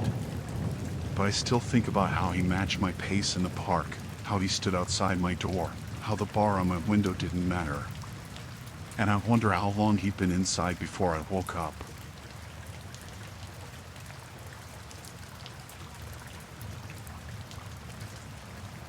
I was in the habit of going to this little coffee shop a few blocks from my apartment. Nothing fancy, just a plain place with good enough lattes and a window that let me sit and watch the street while I worked on my laptop. I usually went mid-morning, weekdays, when it wasn't crowded. That day, I got there around 10:30, grabbed my usual medium latte, oat milk, and one of those chocolate muffins and sat at the corner table by the big front window. I opened my laptop and started typing away at some stuff for work. The first thing I noticed was him, but I didn't notice him in the there's a stranger way at first. He was sitting in his car in the parking lot across the street, which was mostly empty. Just one other car besides his. At first, I didn't think anything of it. People parked there all the time, sometimes just sitting. But after 10 minutes, I caught him looking over. Not like glancing casually, but full-on staring, eyes following me as I moved my hands over the keyboard. I looked away, pretending I hadn't noticed. He kept sitting there, hands on the wheel, looking at me. Another 10 minutes passed. He didn't leave. I thought maybe he was waiting for someone. There wasn't anyone else in the lot, though, and the street was quiet. By the time I'd been there about 45 minutes, I realized he hadn't moved an inch. I kept trying to convince myself I was imagining it. When I got up to leave, I had that little tick in my stomach that I try to ignore sometimes, the one that tells you something's off. I walked to my car, which was parked across the street from him, and unlocked it. The second I got in, I noticed him again. He was still in the same spot, staring. He hadn't even started his engine. I tried to act casual, fiddling with my phone before pulling out. I wanted to see if he would leave, maybe just give him the benefit of the doubt. When I drove out of the parking lot, I glanced in my rearview mirror. There he was. His car, about a block behind me. I shrugged it off at first. Maybe he was going the same direction, normal coincidence. I checked again at the next light. Still there. By the 3rd Street, my stomach had dropped. I started making little turns, just a block left, a block right, taking small detours to see if he'd keep up. And he did. Every turn I made, he followed. I didn't speed, didn't try anything reckless. I didn't want to provoke him. I just wanted to see if I was losing him. Every mirror I checked, rear view, side, there he was. Always the same distance behind me, never too close, never too far. At some point, I realized I was gripping the steering wheel so hard my knuckles hurt. My chest was tight, but I didn't want to panic and make a scene in traffic. I started thinking of somewhere public I could go, a gas station, a busy parking lot, anywhere with people. I drove around a few blocks and ended up at a grocery store that was just opening. I parked, trying not to make sudden moves. I watched the entrance from inside my car. His car pulled up a block down the road, stopped, and stayed there. Just sitting. I could see him watching the store through the windshield. I waited 10 minutes. Then 15. I realized if I just kept going home, I'd be letting him follow me there. But staying here wasn't safe either. I tried calling the police. I didn't want to say he's just following me, because I wasn't sure if they'd take it seriously. But I did call, explained it the best I could, gave a description, and the dispatcher said they'd send a unit by the area. I figured I couldn't just sit there all day. I decided to drive a bit longer, make it look like I was leaving, and circle back if necessary. As I pulled out of the parking lot, I noticed his car again. Still behind me. My palms were sweaty. I kept gripping the wheel, checking mirrors, calculating routes. I tried going through different streets, thinking maybe if I zigzagged long enough, he'd give up. He didn't. Every time I checked, he was there, matching my turns. I went to a bigger street with more cars. I slowed down, stayed in traffic, hoping he'd blend in. But as soon as the traffic thinned, he was there, always right behind me. By now, I was thinking of ways to get help without tipping him off. I considered stopping at a police station, but it was a couple miles away, and the thought of him waiting while I got out of the car made my stomach turn. Finally, I had an idea. There's a chain of office buildings near my neighborhood with a security desk in the lobby. Usually empty in the evenings, but during the day there's a receptionist. If I could get there, maybe I could call the police without him noticing I was doing it. I made my way there, keeping an eye on him in the mirrors. He followed, turning at every corner I did, always keeping pace. I parked in the visitor lot, heart hammering. I watched him as I walked toward the building. He didn't stop at the lot entrance. He stayed in his car, just staring. I rushed inside and found the receptionist, explained quickly that a man was following me and driving behind me for several miles. She nodded calmly, called 911. We watched out the glass doors together. His car stayed where it was, engine running, like he was waiting. Police showed up maybe 10 minutes later. I stayed inside while they approached. He tried to drive off, but 2 patrol cars blocked him. They pulled him over, questioned him, and I gave my statement. Turns out he had been following me for over an hour. He didn't know me, didn't know my address, but had apparently decided to watch me. He had no prior record of violence, just some minor traffic tickets. The cops asked me if I wanted to press charges. I said yes, but all I really wanted was to get away from him. Afterward, I went home with an officer following me for a few blocks. My apartment felt different after that. I put new locks on every door, cameras at every window. It took me weeks to go back to that coffee shop. Every time I left, I checked the parking lot, every mirror, my back seat. I avoided streets he had followed me on. Even now, months later, whenever I'm in a car alone and notice someone's in the lane behind me, I get that cold twinge in my stomach, remembering the endless mirrors, the car following my every turn.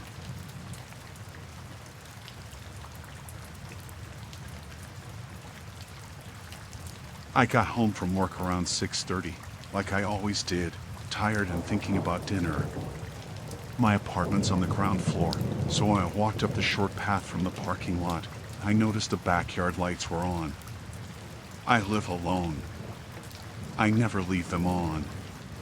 At first, I thought maybe I'd just forgotten, but I have a routine. I always turn them off when I leave in the morning. I paused at the back door, trying to rationalize it. Maybe a neighbor had come over and left them on by accident. Maybe the timer was screwed up. I unlocked the front door, and the first thing I noticed was silence.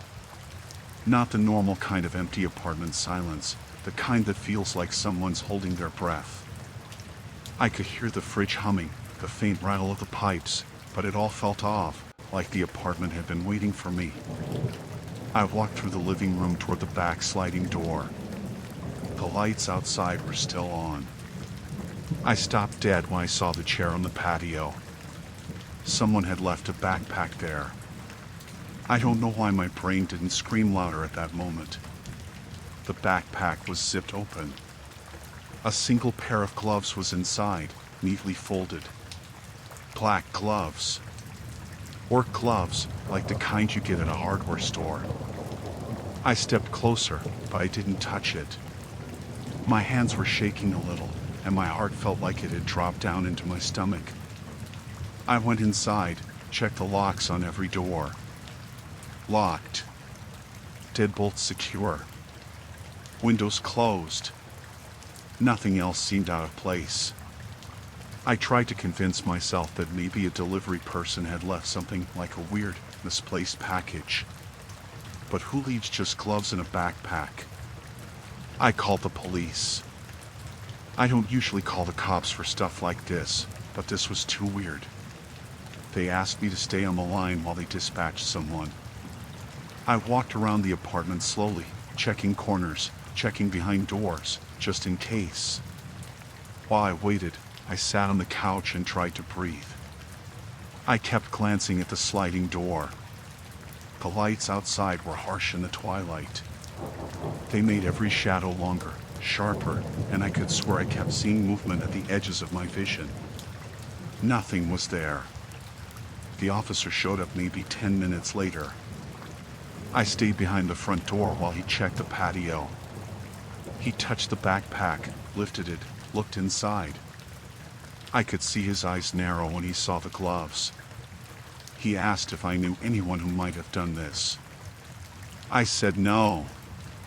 He said sometimes kids play pranks, but even he didn't sound convinced. He took the gloves as evidence anyway. I didn't ask where. I just wanted him gone so I could calm down.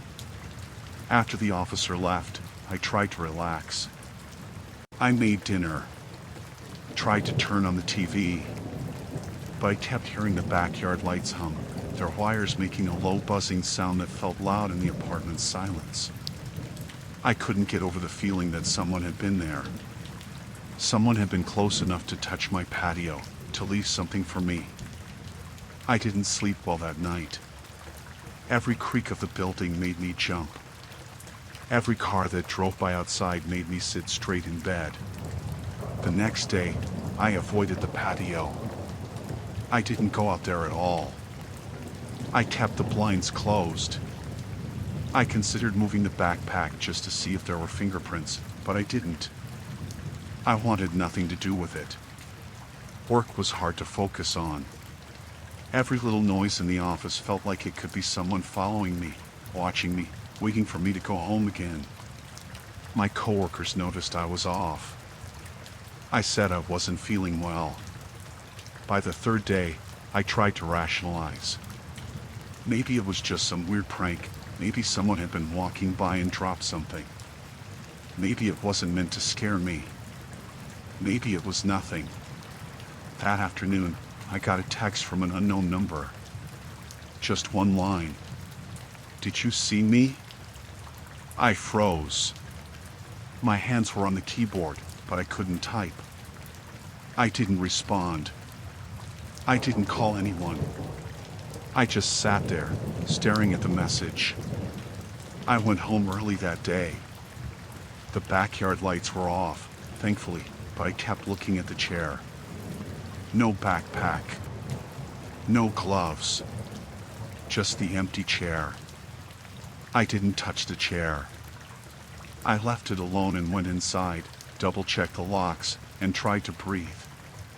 Over the next week, I started noticing small things. The doormat would sometimes be slightly shifted. My balcony door, I have another small access point, wouldn't always click closed the first time. I'd fix it, and it would seem fine. But the next day, slightly ajar again. Nothing was ever missing. Nothing was ever broken. Just signs. Signs that someone had been close enough to touch my apartment, to watch me. I stopped going out to the patio. I stopped leaving windows open. I started keeping lights on inside, even during the day. I installed a small security camera facing the patio, trying to catch something, anyone. A few days later, the camera caught him. I didn't know it was him until I went back frame by frame. A man, medium height, dark hoodie, moving slow and deliberate. He stayed just outside the fence line, then crouched near the chair, put the backpack down, and left. No face shots. Just the hoodie and gloves. I called the police again. They said they'd keep an eye out. They suggested I document everything. I took photos of the backyard, the chair, the fence, the camera footage. The next week, I noticed him again. From inside, I could see a shadow moving along the fence.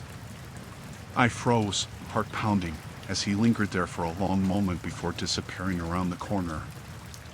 I didn't go outside. I didn't call anyone. I just stayed inside and watched from behind the blinds. Then, a week after that, he escalated. I came home from work, and there he was, parked across the street in his car. I didn't recognize him at first, but something about the way he sat, staring at my building, felt too deliberate. He didn't move for a long time. Just sat. I called the police immediately. They sent someone out, and the guy drove off before they arrived. I started taking different routes home. Sometimes I went out for coffee first. Sometimes I stopped by a store. Sometimes I had friends walk me to my door. After 2 weeks of this, I had an idea. I got a neighbor involved.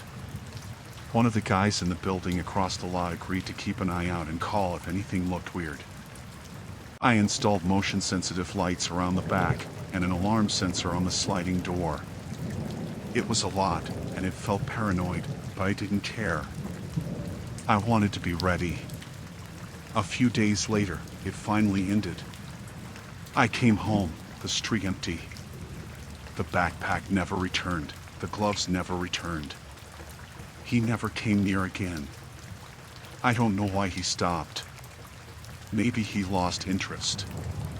Maybe the lights, the cameras, and the neighbor watching scared him off. I don't know. I still notice every little shadow when I walk past the patio. I still check the locks 3 times before going to bed. I still make sure nothing is left outside. But at least, finally, I can go up there without seeing the backpack. At least the gloves are gone.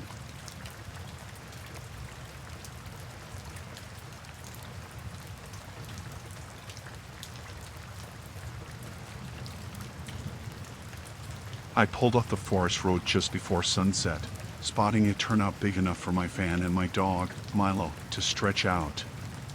The sky was a bruised purple, and the pines whispered above us. I killed the engine, cracked a window, and unhooked Milo's leash. He sniffed the ground, circling once, then curled up on the passenger seat. I figured we'd camp here for the night, finish the drive in the morning. I boiled water for pasta, half listening to the hiss and pop of the stove. A distant crow called, then everything went quiet, too quiet, like the whole forest paused.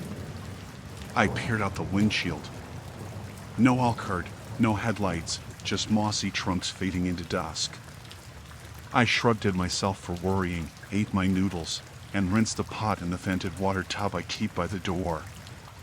After I crawled into the back, Milo jumped up beside me, tail thumping once. I slid the curtain shut, leaving just enough light to see the outlines of my boots by the door.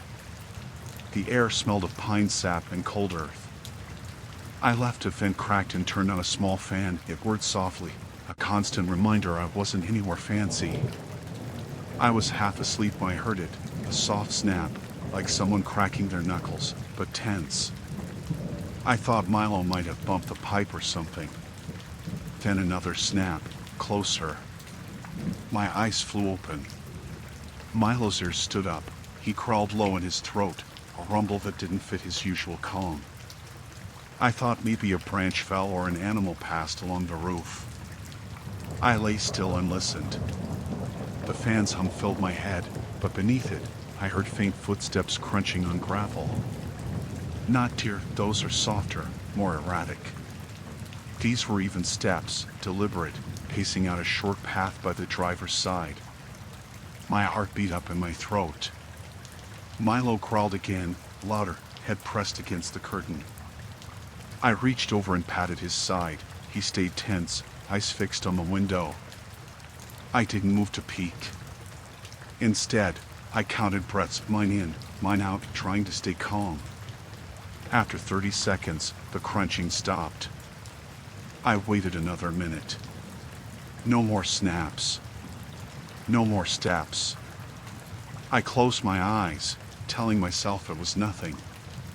Maybe an early hunter checking the turnout, or a ranger on foot. But the forest noise never came back. No wind in the pines, no cricket calls, nothing. Just the fan and Milo's ragged breathing. I drifted off, half listening for sounds. In dreams, I pictured a man in camo leaning against my door. I jolted awake sometime later to a whisper of leather on metal. My heart slammed. Milo lunged forward, hackles up, snarling. I shot upright on the mattress, flashlight in hand without even thinking. I trained the beam at the side door. The curtain quivered. I could just make out a figure in full hunting gear, camouflage jacket, orange vest, face paint smudged. He stood with one hand braced on the van, the other holding a light. The beam jumped as if he shook, flickering across the curtain. My throat tightened. The man didn't move. He didn't speak. He just kept that light on the peephole right where I peeked through in case of bears. Behind the curtain, I felt Milo press against me, growling low. I flicked off my flashlight. The inside went black. My chest pounded. From outside, the light on the peephole stayed for a few seconds, then moved up to the window behind my head. A faint thump against the metal, like a fist tapping. Tap. Pause. Tap. Tap. Milo barked once, loud and full of panic. I grabbed my phone, no service, but the flashlight would work. I clicked it on, expecting to see his face through the curtain. Instead, I saw empty woods. No man. No beam. Nothing. I sank back against the mattress, breathing hard. The phone light was brighter, but the forest fell back into shadow. I whispered Milo's name. He licked my hand, panting. I stayed frozen until the phone timer in my head hit 5 minutes. Then I turned the fan off, fed Milo his water, and tiptoed to the driver's seat. I kept my phone light on my lap and looked through the windshield. No headlights, no figure, just the dead end of the turnout and the dark forest beyond. I tried the engine, nothing. Battery dead. Great. I set my jaw and opened the door, knife in hand. Milo stayed close. I stepped onto the gravel and scanned left and right. The only sound was a branch creaking overhead. I slipped around the front, using the van's body as cover, until I could see the main road. No one in sight. I jogged toward the asphalt and didn't look back until I hit the two-lane highway. Then I moved faster, until I saw lights of a convenience store a quarter-mile ahead. I didn't think the man followed. I didn't dare think about that. I slipped inside, set the knife under my jacket, and bought water and a beef stick. The clerk gave me a weird look when Milo padded beside me, but I paid and stepped back into the night with lights glaring from behind me. When I got back on the highway, I kept waving at passing cars until one slowed. A woman in a pickup asked if I was okay. I told her I was lost, my battery died. Could she give me a ride to the nearest town? She nodded, got out, and I helped lift Milo into the cab.